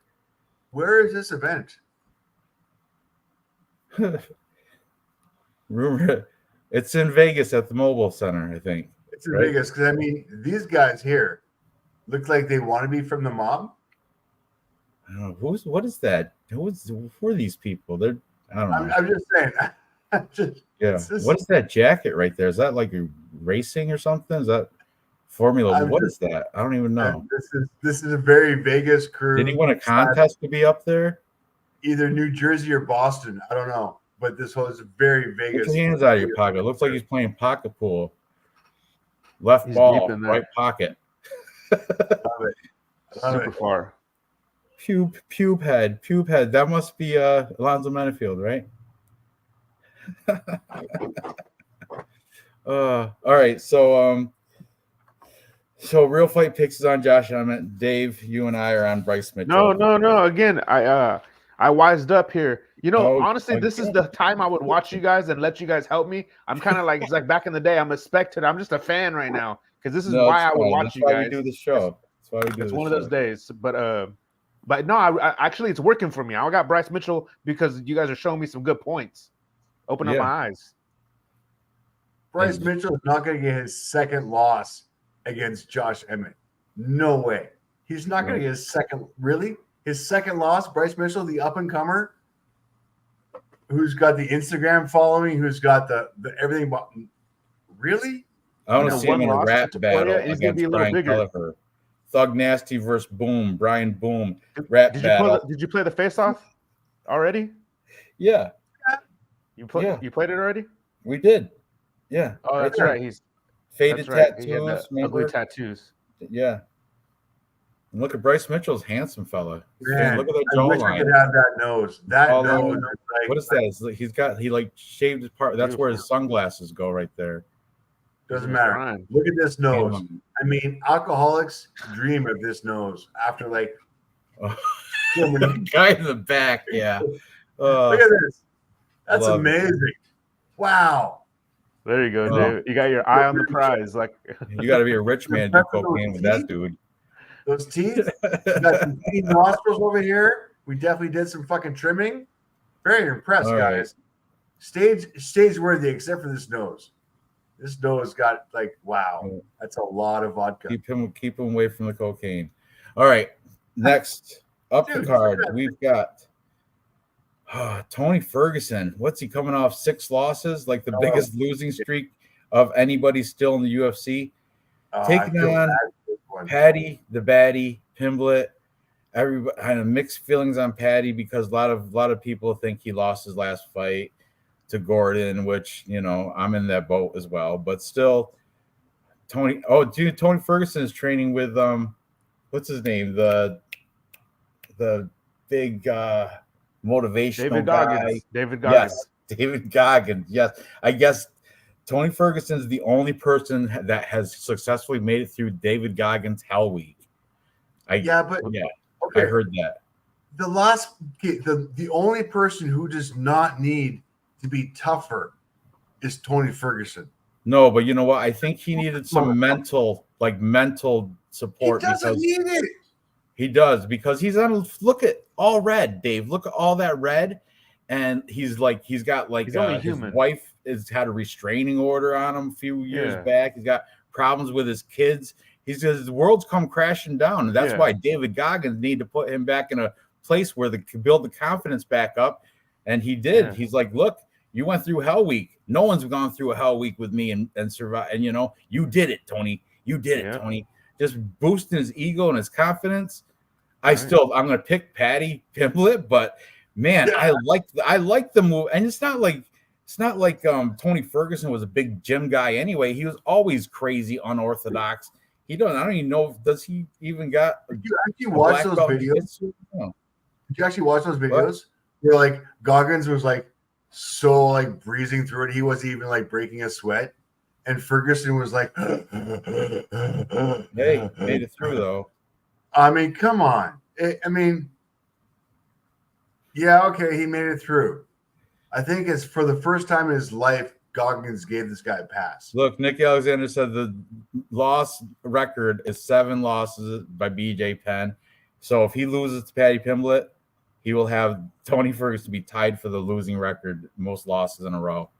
Interesting. Thank you, Nick Alexander, with that interesting fact. I think Sam Alvey has to be in that conversation.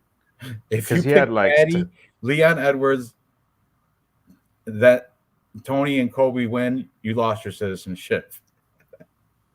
Oh, funny. I'm picking Paddy Pimblett. I mean, the writing's on the wall. Like, I don't want to bash Tony. You know what I mean? Right. I don't want to bash Tony. They want Paddy to get a real win over a noted name. So I'm with you there. But deep inside of me, I want to see Tony beat Paddy Pimblett up. That would be great. But I don't. So the smart side of me says Paddy Pimblett's going to probably have his way with Tony Ferguson. And what's Tony Ferguson? How old is he? 40? Up there, right? Yeah, he's 40. He's getting up there. 39 years and 10 months. Let me see. So let's go 40. Yeah, close enough. Close enough. He could be grandfather. The thing is, look at these losses are. I think all these guys would give a good fight to Paddy Pimblett, Bobby Green, Nate Diaz, Michael Chandler, Beneil Dariush, Charles Oliveira, Justin Gaethje. All those guys would give a fight to Paddy. That's what I'm saying. I think all of them, who out of that bunch would struggle beating Paddy Pimblett? I don't think any of them would. Bobby Green would. Yeah, Bobby Green. But I'm just saying he didn't lose to bums. That's what I'm saying.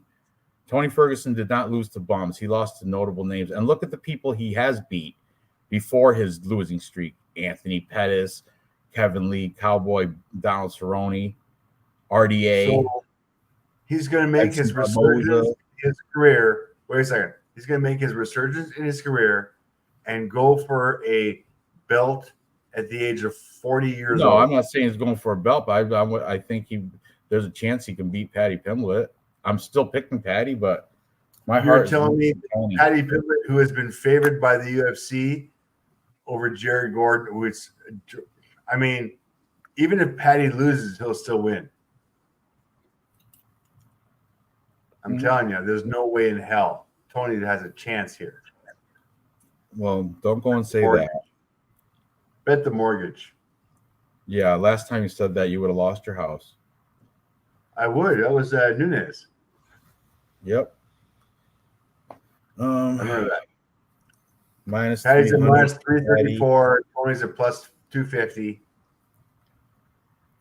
I mean, fight to go the distance. Where are we at here? Plus 120, no, minus 160. So bookies are looking for this fight to go within distance. Man, Paddy within distance. I'm not sure about that one. I'm going to sit with the money line. Paddy Pimblett, minus 334, parlay piece. He's a Paddy KO, plus 250. Yeah, it could be there. I got him at plus 300 on Paddy by KO, TKO, or DQ. Oh, look, Gerald. No, Sam Alvey had a draw in there against Dawoon Jung, so that broke up the. He didn't lose 8 in a row. He had that draw, which was a robbery. He should have won that, but the draw broke up the 8 in a row.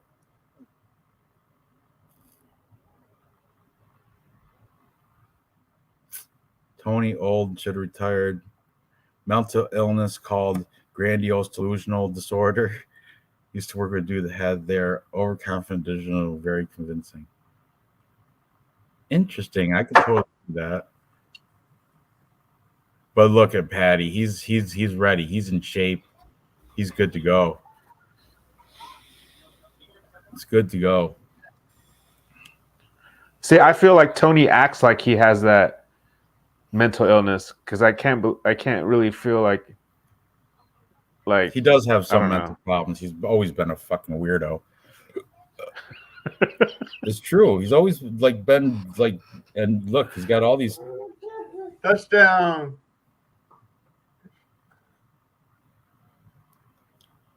I'm surprised David Goggins didn't walk out with him. That would have been awesome. Him and Kobe were talking trash. Kobe What's told with him the hat? Why the hat? You know what? This is the first time I don't see Tony ripped. Usually Tony is fucking cut as fuck. Now you can see he's got a little bit of weight on him. He let go all that waste. It's hard to cut weight when you're 40 years old. Sure is. Yeah, Paddy. You know what? The speed goes to Paddy. The power might go to Ferguson, but I don't even think that. Paddy school this guy on the ground. That's sad, man. Yeah, Tony don't got it no more. It's sad to see somebody like Tony Ferguson going, but that's what's going to happen. It's going to. Yep, I don't. 25-10 is not a bad record to retire to. Is that a parlay piece, Paddy Pimblett? Oh, at minus 300. Minus 300. Minus it's a kind of put him in as a safe card. Yeah, so that's the only way you can really take him. Or if you're going to take him within by TKO DQ is plus 300. I like the. He'll be my the fourth leg. Okay. Ready for another oldie versus a hot prospect?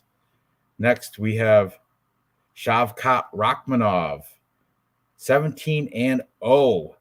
Nobody's even touching him. Against Wonderboy, Stephen Thompson, 17-6-1. Wonderboy, nicest guy in the UFC, but unfortunately, he's going to see his demise in this one. He's an alleged pedophile, Ranj. How could you say this? Who's what? Colby Covington said that What? him, Stephen Thompson, and his father pick up kids in vans and entice them with karate and candy. Oh, that's just slandering. That's not real. Oh, okay. That is definitely not real. You know, I heard is Johnny Walker. I heard Johnny Walker has some legit like claims against him, and I swear to God, I heard you something have to come about with the real shit. I was just trying to keep it light. Oh well, look, Wonder Pedo. Watch the press conference. Yeah, I did not watch. I watched the bad dead dad joke that. Dude, he straight called him a pedophile. It was crazy. Like, that's funny.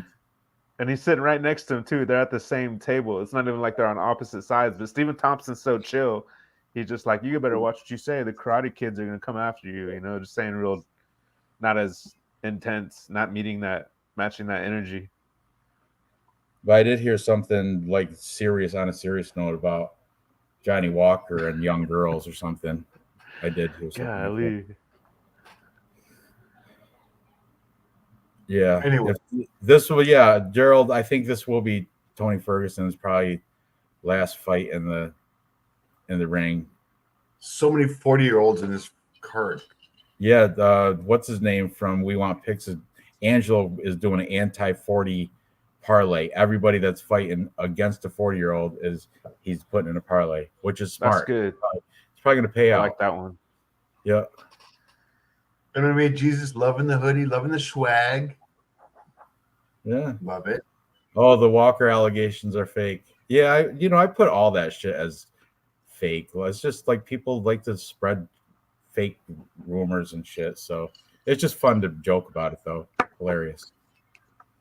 Anyway, that's why that's Ian Gary's off the card, because he was just too many jokes about the whole cuck thing, and they're calling him Cuck Norris and chicken cutlets.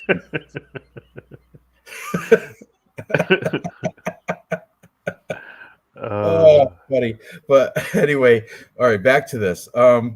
Yeah, Tony won't retire. He'll keep fighting till the saddest part. Yeah, he's probably gonna drop down to a lesser promotion, I would imagine. Maybe now the Bellator PFL are joined in one. That's like, if you're a good fighter, you can make a decent coin over PFL Bellator. You earn some money over there. By the way, MMA Jesus did say he loves his MMA swag. Ranj, that hoodie, pretty fucking styling. Yeah, I like all the stuff that I've won from you. Dude, yeah. We don't go cheap. Real Fight Picks earned his T-shirt back last week. You won the T-shirt bet with me. Yeah. You know what? Super happy about that. I was like sweating it.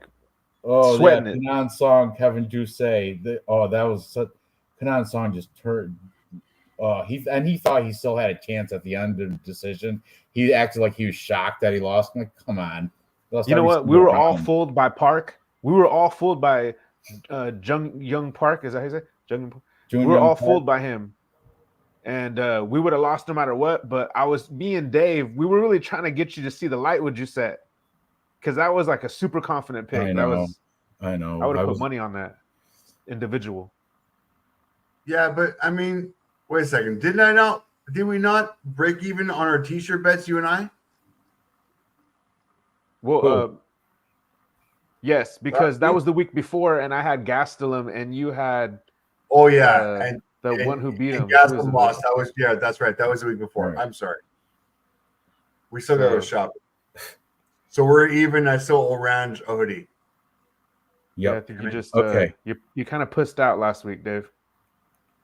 Can we move up the card? Can we talk about the next one? You guys on Capology again. Right. Jokes aside, and people still want to talk about Tony. All you have to buy his merch. I will. If Tony Ferguson wins, I will proudly wear a Tony Ferguson t-shirt. El Cucuy, yeah, there's got to be mad of him. I'll get one of his face with the sunglasses on, something real. If you know what, if Tony Ferguson wins, I will buy you a Tony Ferguson hoodie easily. Is that all you want? Oh, you're gonna be good. All right, yeah. Don't worry about it, Dave. I'll probably wear it. All right, let's move up. Shavkat Rakhmonov taking on Stephen Wonderboy Thompson. Shavkat, he's a descendant of Genghis Khan. If you guys didn't know, proud descendant of Genghis Khan. Genghis Khan in history, richest man in history, worth $3 trillion. He pretty much owned Asia, the world, when he was in reign. Yeah, so I saw that little tidbit of knowledge. But Shavkat coming out of Kazakhstan, minus 6% of the population. Huge favor. I think this is the widest line on the entire card, if I'm correct. Right? It should be. And that it really shouldn't be against Stephen Wonderboy Thompson. I know the karate stylings of Stephen Wonderboy Thompson don't really, it's a bad matchup against the Nomad. I mean, sorry, karate stylings. I'm sorry. Karate stylings are a bad matchup to Shavkat's relentless striking and wrestling, which Steve Wonderboy Thompson has no answer to anybody's wrestling. That's one of his. He's never even tried to improve that. But also, Shavkat. Who says that? Who said that? The karate styles. The stylings? I just said bad that. For he's a karate styling. What? Yeah. He was a karate guy. Did you say that? I just said it. The karate stylings of Stephen Wonderboy Thompson don't compare to Shavkat's striking and wrestling. He is a karate guy. Okay, but you're saying that it's bad for Steven, right? Yeah. Oh, yeah, okay. Bad matchup. I thought you were saying it's a bad stylistic matchup. Karate is not going to work here against Shavkat. It's not his karate is not going to work. Okay. It might work against people like Jeff Neal and Vincente Luque, but it's not going to work against Shavkat Rakhmonov. Plus, Shavkat is 29 in his prime. Steve Wonderboy, 40 and 10 months, almost 41. Did you see what he did to Johnny Hendricks? When was that? That was a while ago, wasn't it? I seen that fight though. He really put it on. I think wasn't he like 33 when he did? I mean, Johnny Hendricks, the guy who actually beat GSP. Yeah, that happened in 2016. Spinning back kick with punches over Johnny Hendricks. Yeah, I know. Beautiful. That's when he was doing his best. He was beat Rory McDonald and Jake Ellenberger. Look, he beat Robert Whitaker back then, those days. But now there's too much red in his last few. You losing to Darren Till and Anthony Pettis. Beat Vicente Luque and Jeff Neal, those are good. Beat Kevin Holland. But Bilal beat him, Gilbert Burns, Tyrone Woodley. I mean, I know he's still a decent fighter. That's why I hate the line, but Shavkat should be able to. I'm very confident he's going to win. I don't think I'm minus 650 confident. That's crazy against a legend in the sport. But yeah, Shavkat should confidently win this against the karate stylings of Stephen Thompson, Wonderboy. You guys got to add to this. I got Shavkat 100%. I think he's going to get the fight to the ground. The fight against, was it Bilal, where Stephen Thompson looked like crap? That's what made my mind up, because Shavkat's going to be more. I think he's going to get the ground game. I know Bilal's a really good wrestler, but Shavkat's so good on the feet, so powerful too. And I can't recall which fight he fought last, Shavkat. I know he had his first bit of adversity, but I like how he overcame that. Shavkat's amazing. He's really somebody asked me who's the best fighter in the UFC you think, or who's your favorite fighter to watch? And I really thought about it, and I came up with Shavkat. I thought he's the next guy to look out for. I think he's going to be the next champion. I think he's going to be up there. I think he could beat Colby Covington. I think he can beat Colby Covington, and he could beat Leon Edwards as well. So I got Shavkat. Agreed. Dave? The scary thing about Shavkat is that he's decent on the ground. He's actually pretty good on the feet. And he has 100%. He's undefeated. And he has 100% takedown defense. As a stats guy with that record, with 100% takedown defense, that's like record fucking legendary goddamn stats. I see him winning on the feet. I see him winning on the ground. I don't even see him getting taken down at all. I see total control. Wonder Boy, man, you stepped into a world of hurt here tonight, bitch. Yeah. You got to throw in the bitch. There's no way Wonder Boy will play with this, man. Shavkat all day long with that 100% takedown defense, with the advantage on the feet. He's 2-to-1 striking ratio on the feet. He's got great defense. He's technical on the feet, which is amazing. So I don't care if Wonder Boy brings his best karate and style into it. You know what? This Karate Combat has UFC fighter, like past UFC fighters in there. Dev's right. I just checked it. I think I'm going to bet Sam Alvey's plus 300 on Karate Combat tonight. Benson Henderson's taking on Anthony Pettis. This is crazy. Karate Combat. Bruno Souza is in here. And he's Bruno Souza's plus 475 against a guy named Raymond Daniels. Is this MMA or is this karate? Is this like a point system? I don't know much about Karate Combat, but you know what? Sam Alvey plus 300. I'm going to throw a scratch off on it right now. Right now. Throw a little $20 on make 60. Place bet. Smiling Sam Alvey. There you go. Anyway, the interest. Thanks, Dev. Yeah. And Bruno Souza, he's plus money too against a guy I never heard of. Raymond Daniels, minus 650 Raymond Daniels. Bruno Souza, plus 475. You know what? Straight bet. Throw a scratch off on there too. I mean, what's it? This when I say a scratch off, it's like how much you'd spend on a scratch off ticket. That's random chance of winning. You know what I mean? Interesting. Thanks, Dev. I appreciate that. So, Bank Pettis too. Pettis is going against Benson Henderson though. That's tough. Okay, let's go. So we're all high on Shavkat, right? Did Real Fight Picks get to talk about it? Yeah, there he is. Absolutely. Shavkat's gonna knock out or submit 100%. Yeah, inside the distance. Decision, but I don't think so. Inside the distance for Shavkat, for sure. Minus 600. Yeah. So inside the distance, what's that? That's probably still a minus number.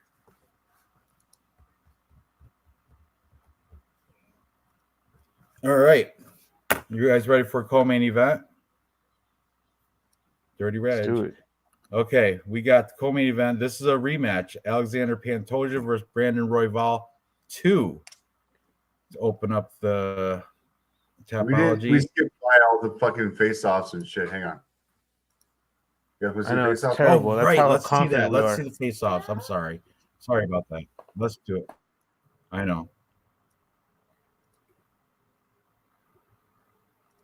I don't mind, but I feel like I should feel as my job as Jamie. Yeah, good call. I forgot. I should follow some kind of script.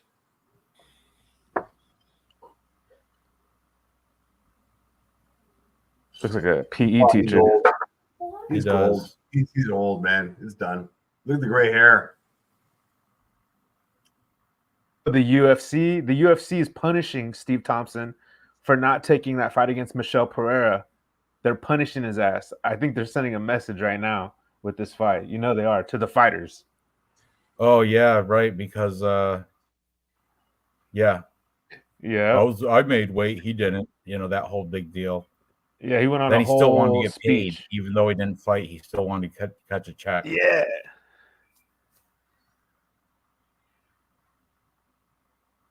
Yeah, Shavkat's also got the size advantage. Oh, he's gonna house him. Gonna do whatever he wants. He's gonna play with his food. That's what I think. I don't He's know. gonna Yeah, Genghis I think Khan him. inside the distance though. I'm gonna on Tapology. I'm gonna say submission round round one maybe. Yeah, round two. I don't know. Round one or two.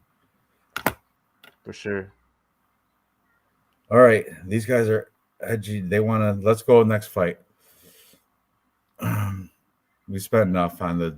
Everyone knows odds are stupid. Here we go. Cannibal Alexander Pantoja taking on Raw Dog Brandon Royval 2. They have fought. How long ago? They fought before. It was back 2 years ago. They fought, and Brandon Royval got submitted by a rear naked choke. But things have changed now. Brandon is coming off a 3-fight win streak against Roger Bontorin, Matt Schnell, and Matthias Nicolau.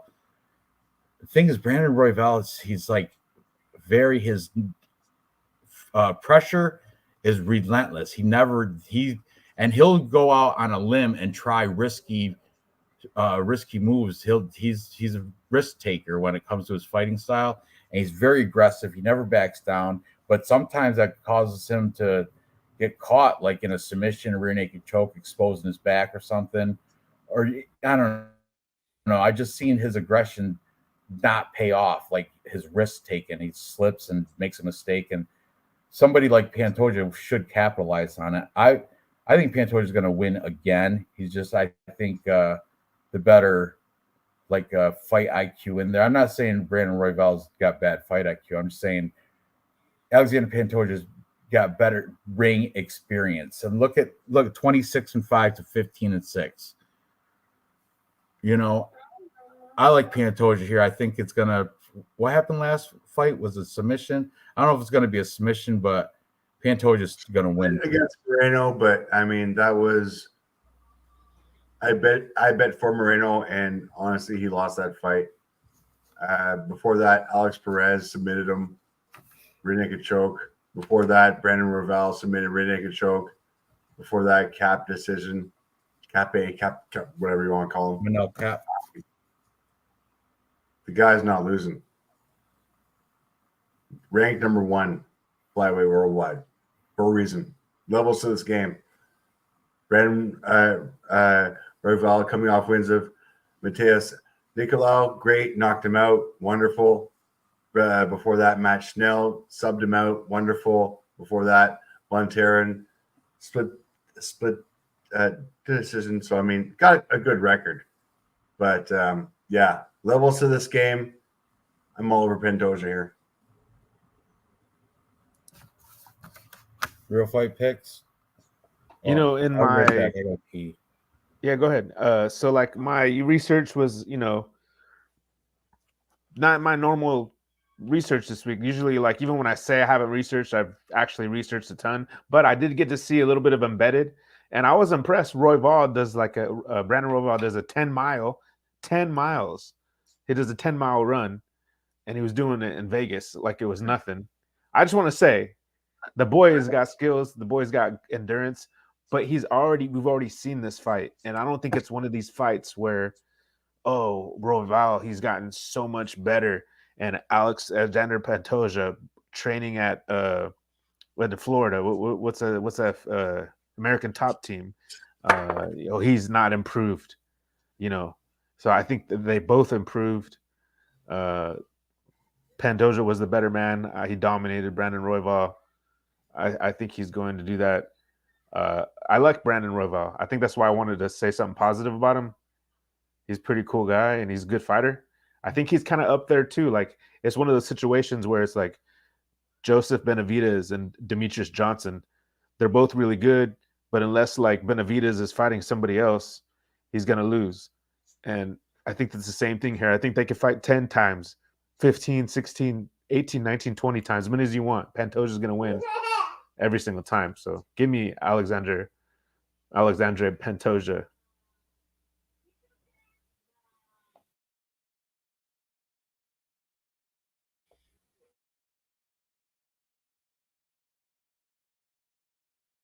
Got the mute going on. We lost Ranj. All right. Oh, I'm sorry. Did I pull you back to my? No, I think you kick Ranj off. I'm the same way with Pantoja. I think if you look at the history, he's going to have the takedown. I mean, sorry, let me go to the stats real quick. No, Ranj went to go take a urine. Ranj is off. Fine. Alexander Pantoja, strike length per minute 4.41 versus 3.45. Advantage to Alexander on the striking ratio. Strike absorbed 3.81 versus 2.63. The ground game, though, takedown average 1.75 versus 0.66. He's got a way higher advantage on the ground here. So Pantoja is going to be easily. I mean, the game's got to be take this guy down to the ground and just beat the crap out of him. He does have submissions as well. Brandon Royval has a horrible takedown defense of 39%. Doesn't take guys down very often. Pantoja, I think, especially at this weight class of 125, hard to finish guys on the feet. Going to be going down the ground. I like Pantoja by submission or by decision. I still haven't figured out which way that goes yet. Have a look at the money line right here. Hang on. And I think I'm hoping this is not out of our parlay piece. Here we go. And it's not. Pantoja minus 188 and Royval plus 162. I like Pantoja here on the money line easily. And I'd be comfortable putting that in a parlay bet. All right, we're all on him. So let's talk about main card now. The Leon Edwards. Hold on, we're going to face off. Hang on. We're still I keep forgetting about that. I get so ahead of myself. Let me get these guys. I got to fast forward to it. Hang on. Here we go.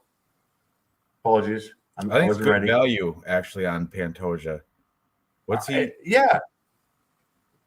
What's his money line again? Minus one. What'd you say? 160, 170?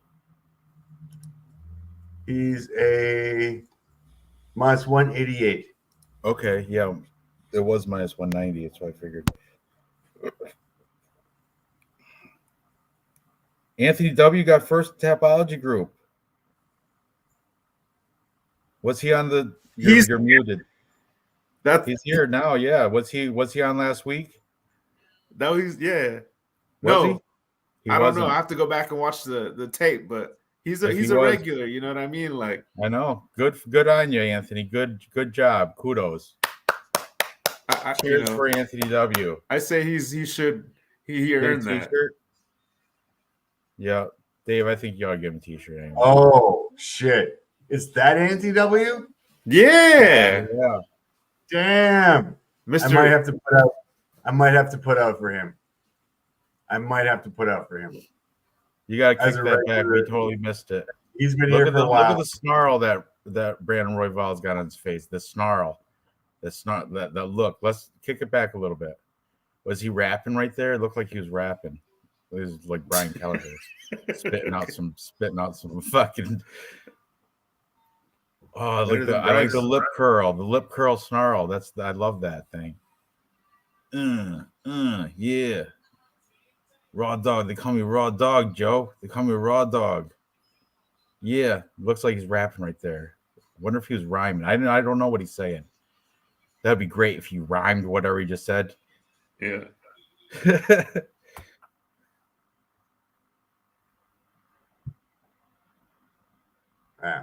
Oh, Pantoja, he's trying to translate in his head. He's got the broken English, doesn't he? Brazilian, like Portuguese. You know, Joe, I'll knock out Brandon Royval. I'll knock his ass out right now. I don't know. But you know what I mean. You get the broken English. Brandon Royval is American. That's why he's probably rapping. Hey, Ranj, so you never watched the press conference? You never watched it? I watched a couple highlights today, but no. You didn't watch it from the beginning? No. It's worth a watch, Ranj. It's really good. I heard it. Very entertaining. Colby Covington. Yeah, all of it. Playing really that good. bad guy spot on point. Yeah. You know why he said that about his dad? Because I could tell he was getting – because Leon was actually getting under Colby's skin. And Leon said, "You got knocked out by Usman. You got knocked out." And he's like, and he I pissed didn't get Kobe knocked. Yeah, off. I saw and that then part. Kobe I said, did see that. I saw like 4 minutes of it. That highlighted part. I watched. Yeah. Yeah, and yeah, he said something. I didn't get knocked out, and I don't know. Yeah, it was a little banter back and forth, but then that's when he dropped the whole, "I'm gonna bring you to the 7 layers of hell. Maybe say hi to your dad." And that's when Leon threw a pen or threw something at him. Like, that's low blow, man. That's low blow. But Kobe don't give a shit. He don't care. Yeah, he likes being the bad guy. He loves it. He feeds off it. Another hot tip. You know, when Trump is going to be at this event in Vegas, and Dana's good buddies with Trump. Kobe is supporting the Trump gear and trying to be that guy. So if it does happen to go to decision, if there's like a little edge of bias or robbery, you know which way it's going to go in Vegas with Trump in the house in America. Just saying, just throwing that out there.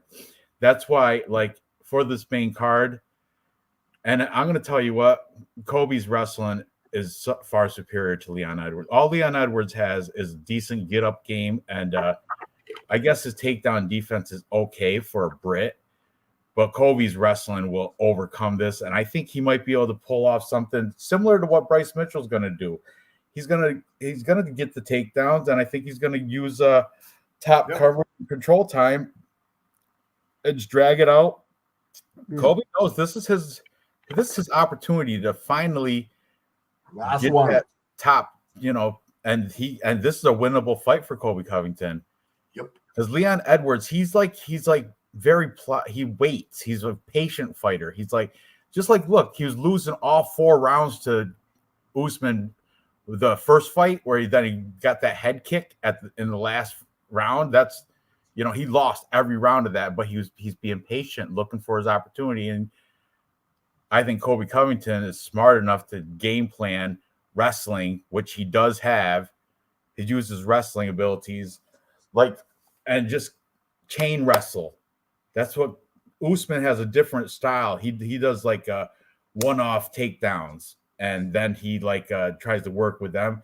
Kobe will chain wrestle. He'll go takedown after takedown after scramble, takedown, and that's where I think he's going to edge out Leon Edwards and get a decision victory. And it might even be a robbery, but in Vegas, in front of Trump, Dana, in America, if it goes decision, I think Kobe Covington would be the new bad guy. I can see that happening. Dave, what do you think? This is part of my redneck parlay. We talked about this earlier. All in on Kobe Covington here. This is his last chance. He's 35 years old. If he loses this, he's grasping at straws. He needs to win this. Elections are coming. Elections are coming. I'm telling you, no. I know. I don't think that plays big on it, but whatever. I'll put my tinfoil cap on. I like, and you know what? The matchup is good. Like you said, Leon is slow, plodding. Colby is forward and aggressive. If it does go to the ground, I see Leon going down to his back a lot. I see Colby Covington being able to just get that dominant round win after round after round after round. And unless Leon is able to miraculously head kick, knock him out like we've seen before, Leon's not an impressive winner. He's not an impressive challenger. He's not an impressive champion. He's not impressive anything. I got Colby here. Yeah, me too. I'm on the same page. I think. Hey, I got Leon Edwards, guys. Good. Let's hear why. Let's hear it. Okay, Kobe Covington. He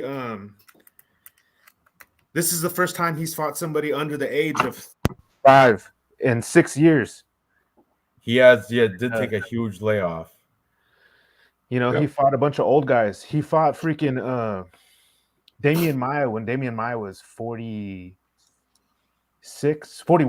He's 46 now. When he was 41, he's fought actually a bunch of cans. That was the point that was pissing him off, that Covington was that Leon Edwards was picking at, because they started comparing resumes, and Kobe Covington wasn't going to win that battle because he fought Jorge Masvidal lightweight or lightweight, and I guess you could say the same thing. But Leon Edwards technically beat Nate Diaz, so you can't really have that argument.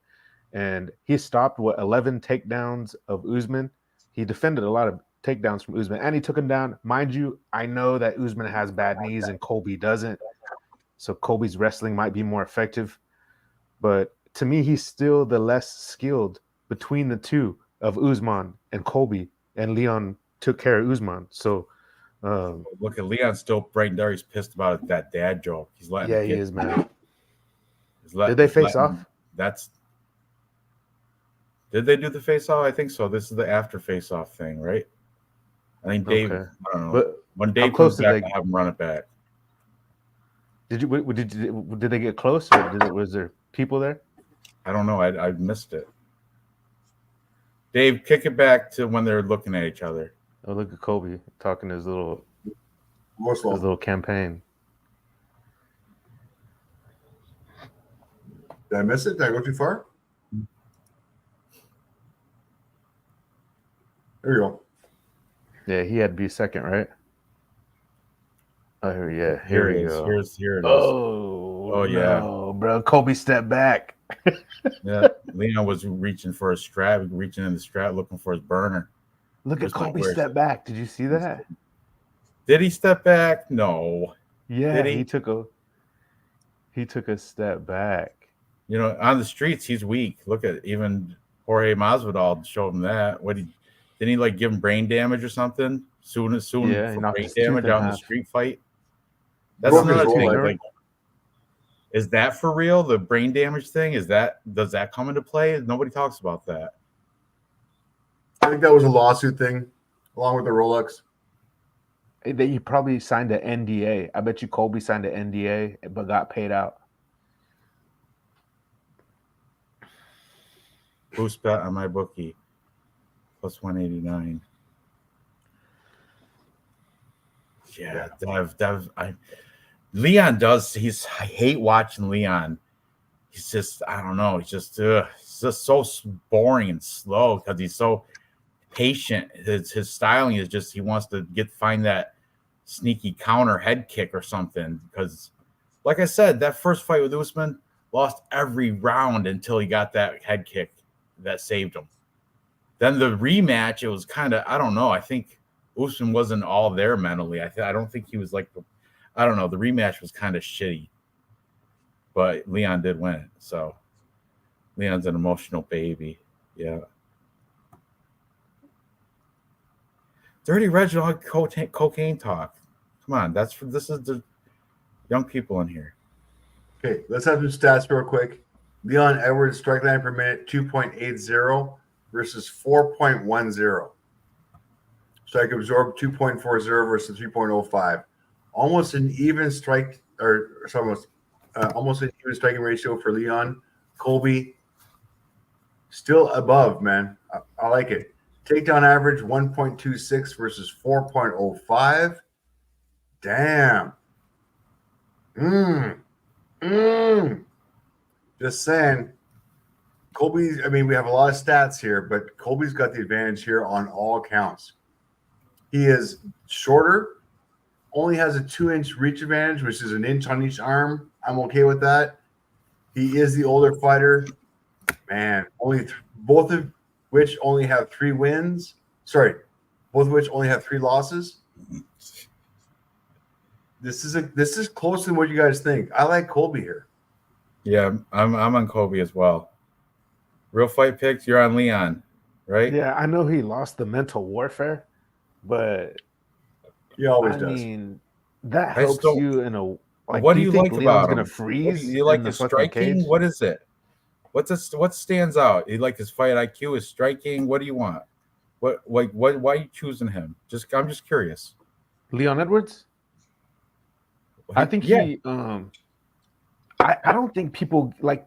I don't like when so like what I heard a little bit from different cappers throughout this is that Leon lost to a washed up Nate Diaz, and I don't know, dude. Like Nate is old now. I get that he's old now. If he were to come back like maybe today, then I would be like, I don't. let's say they put him up against Shavkat or whatever, I would be like, like, okay, I like that. Shavkat's Kobe now is training in altitude. I know he's been off for a layoff, but he's not. He's been training Colorado, by the way. I think Nate Diaz is good. Leon Edwards stood there and outstruck Nate for 2 rounds. Was it 4 rounds? For 4 rounds. And I think Nate's good. I look at that win being like up here and he won over Usman. That's another one up here. Look at Usman just fought what's his fucking face, come shot and started beating him in the end, and Leon knocked out. I know that he was getting his ass whipped or whatever, or it wasn't working out for him. That was the first fight, right? No, that was the second fight. Yeah, that was the second fight. But I think Leon's on another level. I think he's younger. I think this will fight be easier than Usman fight. I think this fight will be easier than the Usman fight. Okay. I mean, you're using MMA math because, Kobe lost twice to Usman. Leon beat him twice.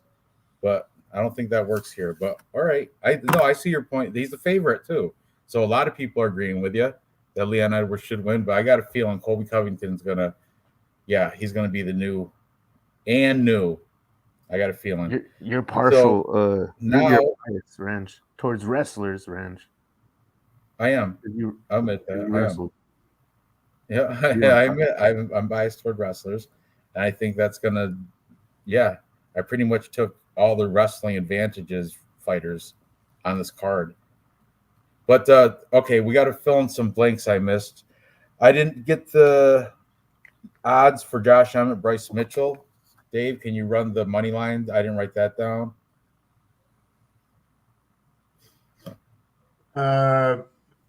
Josh Emmett plus 187, Bryce Mitchell minus 225. Okay, I didn't get the odds written down for Irene Aldana, Carol Hossa. I mean, it's not going to make our parlay. It's a girl fight, but we're all on Irene, by the way. Irene is minus 200. Carol Rosa is plus 170. And last, Cody Garbrandt versus Brian Kelleher. I think, what's Cody Garbrandt minus 200, minus 190 or something? The hell is he? He's prelim? Right there. Minus 200 and plus 170. Okay. So the picks we all have, we're all on the same side, starting from top going backwards. We're all on Pantoja, minus 190. We're all on Rachmanov, but he's not playable. We're all on Paddy Pimblett, minus 300. I'd rather not. Bryce Mitchell, we're all on him, minus 225. Possibly. We're all on Dustin Jacoby, minus 270. We're all on Irene Aldana. Girl fight, can't put that in there. We're all on Cody Garbrandt, minus 200. His chin can't trust it. I don't know. We're all on Casey O'Neill, minus 190, but girl fight. We're all on Cody Durden, plus 140. Now that's nice. Plus money on Cody USA Wrestling Durden. We're all on Andre Feely, minus 170. And that's it. We're split on the rest of the picks. So what are you guys thinking on your 3-leg parlay for the show? Pantoja and Mitchell for sure. What do you think, Dave? I like Pantoja, minus 190. I like Pantoja, very much so. Pimblett, the odds I don't like. Mitchell, minus 225. I guess we might have to. How about Andre Feely, minus 170? I like that. I don't mind Feely. Let's do it. But then I don't mind Feely. Yeah, we switched. Real Fight Picks was originally on Almeida. Then we told him how his he doesn't know what he's takedown defense sucks, and Feely has. Just had we came full circle. You guys converted me. Like we had a moment, Dave. Okay, so we got Feely, Pantoja. We got to pick one more that's not too chalky, but kind of confident. Well, we have three right there with Feely, Mitchell, and Cody Durden. All right, Bryce Mitchell, I guess, minus 225. Cody Durden. So yeah. Durden. You guys are He's dude, Durden. you guys are animals, dude. If you do Durden, because I can't, make one. I'm gonna make like a couple lines that are. He's definitely DraftKings lineup. Cody Durden. Yeah. He's like 8 or 7,900 or something stupid, cheap on DraftKings. Yeah, I'm gonna do him, and I'm gonna take a look at. I think Menefield. I think as one of my that's a pop. You're hoping for the one punch knockout there, because Dustin Kobe otherwise is going to piece him up. No, I agree. Decision. All right, let's. Durden part of the redneck parlay. No Durden, Dave. I know. Still good. Yeah. All right, what do you got? Tajir wins. I'm just going through the chat. Durden sucks. I heard that too. Andre, touchy-feely. Oh, okay. Let's put it in. I'm going to put it in Bet Online. I got Pantoja, minus 184. We got Bryce Mitchell, minus 240 on Bet Online. And finally, we've got, who's our last pick? Oh, touchy-feely, right? Yes. Andre Feely, minus 155. So all favorites here. Parlay. Refresh my page. If you don't continuously click Bet Online, you have to re-log in. It's a big pain in the ass. Dave, did you put it in 365? I'm putting it right now. All right, who we got? What's the final? It was Andre Touchy-Feely and Alexander Pantoja and Bryce Mitchell. And throwing my fiance from Karate Combat. Hey, what bets are you taking on that one, Ranj? You taking Sam Alvey? I bet on Sam Alvey and Bruno Souza. What was his line, Sam Alvey? What were the lines? Plus 300 against a guy named Ross Levine. Get out of here. Yeah, right now. What about Bruno Souza is taking on a guy named Raymond Daniels, and he's plus 475. Bruno Silva? Yeah. That's why I'm wondering, is Karate Combat like karate, like point system fighting? Is there like, what is it, scripted? It's scripted. It's not scripted. It's not like WWE or nothing. Then those lines don't even make sense. Bruno Silva. No, it's great. You can bet it. That's great. All right. Is it streaming on YouTube? It's free on YouTube right now. That's what Dev said. I'm gonna watch it. Man, what the hell? All right, I gotta close some of these. I got too much shit open, I guess. Okay, sorry about this. I watched the Sam Alvey video he made this week when he went to the PI, and he mentioned Karate Combat, so he's kind of like plugging it, really. Look at Pettis. The main event is Anthony Pettis versus Benson Henderson. That's a good fight. That's a good MMA fight. Okay. I was just gonna watch Cyborg and Fight Valley and get some flick. Fight Valley. Parlay. That never gets old. I'm doing it. And Alexander Pantoja, I have it at plus 251. I got it at plus 259. Confirm. Hey, George St. Pierre's. Yeah, George St. Pierre and Boss Rutan are like the host or something. Oh shit! Goddamn Bet365. Stand by. They got like Star Trek jackets. Oh, they do have the blood sport ring. Are you watching it right now? It's a pit of despair. So again, I can see Van Damme just like stumbling on it because he's got some kind of weird stuff in his eyes. Chong Lee throwing salt in the eyes of Frank Dukes. This is interesting. 259. Okay, 3-fight parlay. It is Omar Morales.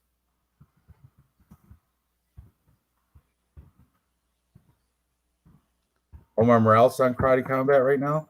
He's fighting right now. Yeah, he's fighting a guy named Armis Guten. Is it MMA? Omar. Can you like grapple? No. Right now, the guy just threw him on the No, ground. it's just striking then. It's just striking. Are you sure? Because Omar threw up like a triangle. Yeah, you can. But he's on top of the guy. You can take him down, but you got to look at the gloves. Was it boxing gloves, like boxing mitts? Mark Goddard is the referee. Once you're on the ground, you can like ground and pound, but it is karate combat. Omar Morales caught him. All right, there's our rule. Okay, it's like hybrid karate. You can go ground and pound, but there's a timer, and then they let them up. Ooh, decent, cool. I didn't know they had big like ex-UFC fighters in there. I would have been all over this. That's awesome. Dave didn't fill me in on that. So he's just like, combat karate's on. I'm like, okay. It's because you don't listen to me. I try to I go name one person. He's like, no, they're all has-beens. Well, yeah. Well, you didn't tell me Sam Alvey is on the card. I try to bring you to the cool kids section because you're old, but whatever. You don't want to listen to me. Bruno Souza, Brandon Jenkins. Dude, if people are willing to watch the big three and you're a fan of MMA, you'll watch this because it's better. I'm going to see if I can parlay all the three veteran UFC guys, Brandon Jenkins, Souza, Sam Alvey, all plus money. I'm going to parlay the three of them for $10, and that'll pay out if they all three win $726. Are you kidding me? $726 if Sam Alvey, Bruno Souza, and Brandon Jenkins all win in karate combat tonight. My $10 will bring back $726. Confirmed. That's definitely a scratch off. All the ex-UFC fighters trying to regain some sort of glory in karate combat. I don't have it, man. Bet online. That's Bet Online. I just did it. That's awesome. I have Cage Warriors, Octagon, KSW, LFA, Ryzen, but no karate combat. Let's do a watch along with it. Are you watching it right now? I got on that one, but I can switch it up real quick. Well, we can't watch with, we can't copyright infringe it, but you can do it play by play. That's awesome. Why not? Here, watch this. Why not? Because we'll get shut off, just like last time. Come on, try it. No, come on, try it. See what? Just give it a shot. See what happens. Right there. Give it a shot. Oh, look! Is it working? Yeah, it's working, but we're gonna get flagged. We don't have any permissions. Look at that! Is Omar Morales, Armis Guyton. This is. We can't watch this though, Dave. We're gonna get definitely shut down. It's not my channel. Okay. Huh? Yeah, they don't have to trim all this shit out.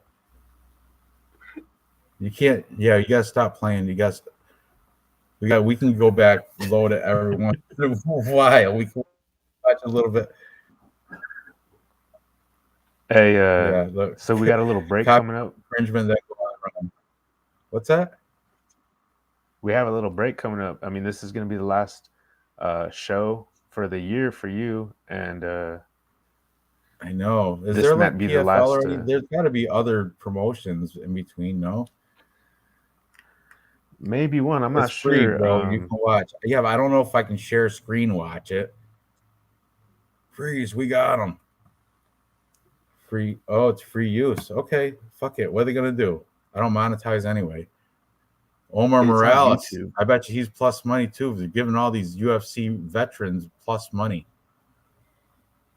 I know we should have did a fight companion for combat karate. Had I known it was gonna be Smiling Sam Alvey and shit in here. Look at, is that Maurice Green? I'm just kidding. Hey, you know that Sam Alvey was training with Sean Strickland for this. Really? He was sparring with Sean Strickland this week, training for this. He went Very to train with sad. the PI. I'm ready to Bobby Lee. You know Bobby Lee? Yeah, but Brandon Jenkins. Huh? That's awesome. I You love Bobby Lee. You can't see the resemblance? I do see there was a. I'm just playing. I'm not related to him. We just we all look alike though. I'll be right back. All right. Oh, here we go. I mean,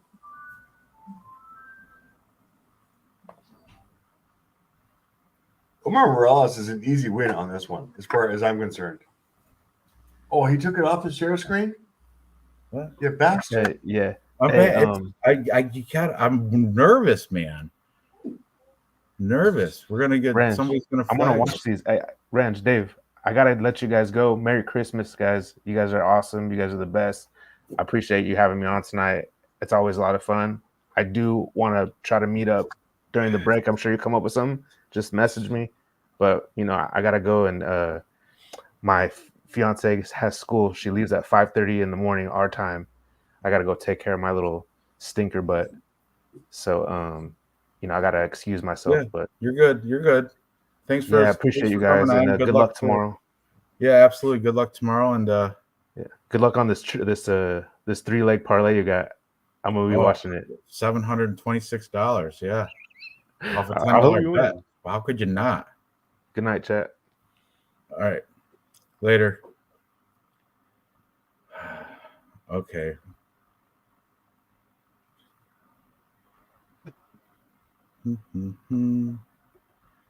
How old is your fiance? Same age as him. They're youngins. Oh, look at that. Did you see that side kick that put that guy Guyton down, Armis Guyton? That's actually pretty good, Dave. I'm still a little nervous about airing it, but everyone in the chat's like, oh, it's fair use. Go ahead, fair use. You can do it. Right. Yeah, because the chat's always right. YouTube says anything, I'll be like, well, no, Alan and Dev said it's all good. You're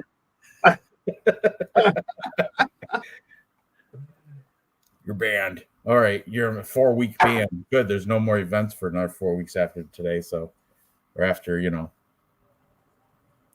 that guy, crazy missing right. He looks like a Maurice Green. Omar killing this. What's that? Omar is killing this.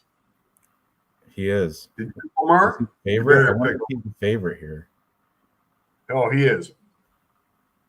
He should be. Oh. Kind of I like the little arena with the slanted side walls going up. That's crazy. That's fun. It's good not having any, there's no fence, there's no ring, you can't. Yeah, I like it. All right, this is where I pause from on the side when they're in the side ring time. Then I'll throw it back on, just like Anthony says, F it. But yeah, who's that? Is that Wayne Newton? Who's this guy? I love the jacket. I even like the background guys. Magician? Is he like the Vegas entertainer? Is that?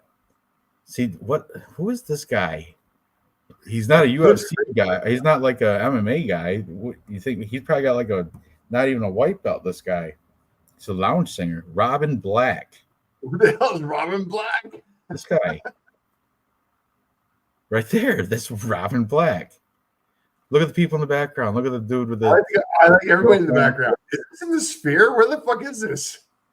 That's in Vegas. That Sphere is in Vegas. Definitely. They're in Vegas. Yeah, but where's it? Okay. All right. There you go. Are they like outside? Are they in like an outside arena? What is this? The future? This is different. Look at. Are they in like so? Is this the Terrordrome or something? Is this Mad Max shit? This is crazy. I love it. Full event free GSP Boss Ruin. See, I'm just promoting the event. They should love it that I'm playing it on here. Different outlets. It's not like we're using sound. So Omar won that, huh? All right, easy win. Who's Robin Black? Is he like a commentator or something? Who's that guy? He knows martial arts, but he bangs on too much. They have alien women cosplayed as aliens. It's space themed. Oh, no. This is crazy. This karate combat got like themes, like space theme, and looking like it's in the future. Got the slanted. I love it. He is an analysis of MMA. Well, he's got a crazy, bright, dazzling jacket. Check out this captain guy in the background. Who wears a captain's hat in Vegas? Like, That there's guy, no he's water they call him the Admiral, Dave. Look at him, and he has no shirt underneath. I think he's fighting later. I love this guy right here. He's got the captain's hat and the sports jacket with no shirt on underneath it. That's awesome. That's how if I go to Vegas, I'm just gonna wear a suit jacket with no shirt on. And a captain's hat with lots of gold. Yeah. He's got a steering wheel. He's got a steering wheel onto a zipper. And what's that for? It's driving me nuts. But he's got a blonde next to him, which I think is his. I think he bought from Russia or Czechoslovakia or somewhere, or the Czech Republic. I'm sorry, the Czech Republic. What? I don't want to be like. She's the KSW champ right now, I think. There's Boss. Boss still looking good, rocking the fucking silver fox beard. Love it. I just saw him as a bad guy in like a B-budget Netflix movie, and I thought I was gonna see like a fight scene with him, but no, he was like a gun toting bad guy, Boss. You gotta love Boss. He's a legend. Right now, GSP's talking with that thick Canadian accent, I'm sure. The French Canadian accent. Why you make the fun of the Canadian accent, eh? He is trying when the the best. aliens abducted me, they said I was going to be the greatest fighter, and then it became true. Oh, Michael J. White, another actor. He's been in a lot of B-budget movies. He was in that one with Kimbo Slice, and he's in a prison. Like, I forgot what it's called, but he was like a cop that wrongfully got imprisoned, had his fight his way out and shit. Awesome.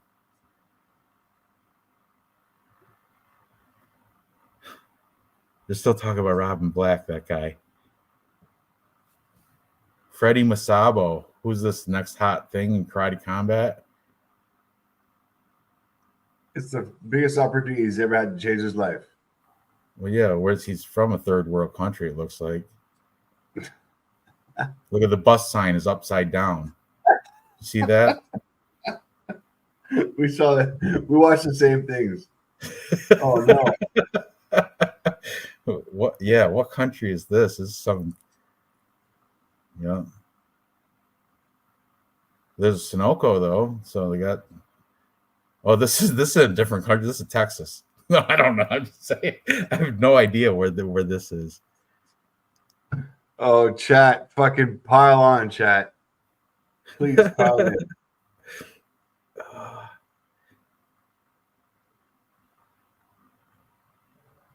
What? Is Anthony W at the karate combat? That'd be great if he did that. Imagine. That'd be hilarious.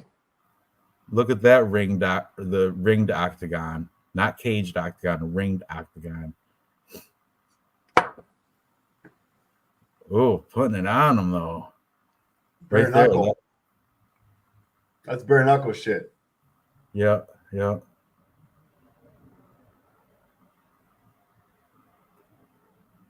So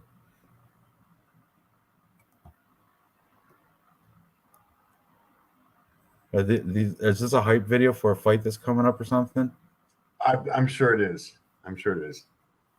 He's got the Venom, Crypto Venom. Doesn't say UFC though. See the shirt, Crypto Venom. I think I have the same thing on. Yeah, oh, this has got to be like the streets of Brazil or something. Where is this? Oh no, I don't know, man. I'm gonna call it a night pretty soon. I gotta work tomorrow morning. All right. Well, I appreciate it. Thanks. This was fun. I'm glad you turned me on to Karate Combat. I'm gonna probably watch the rest of this on free YouTube. It's starting to. I'm into it now. I want to know about this guy. guy with the upside down bust and what country he's from, Freddie. All right. Well, thanks, Dave. Good luck tomorrow. Make sure you do your Tapology picks. I'm going to do mine right after we finish this. Chat, thanks for hanging out. It was awesome. And yeah, I guess we'll maybe see you in 4 weeks. Or you know what, Dave, we do still got to do an episode for the unranked contender thing contest. We got to do, we got to figure out the winner, who won, right? Out of me, you, Dev, and chat. So we've got to do that.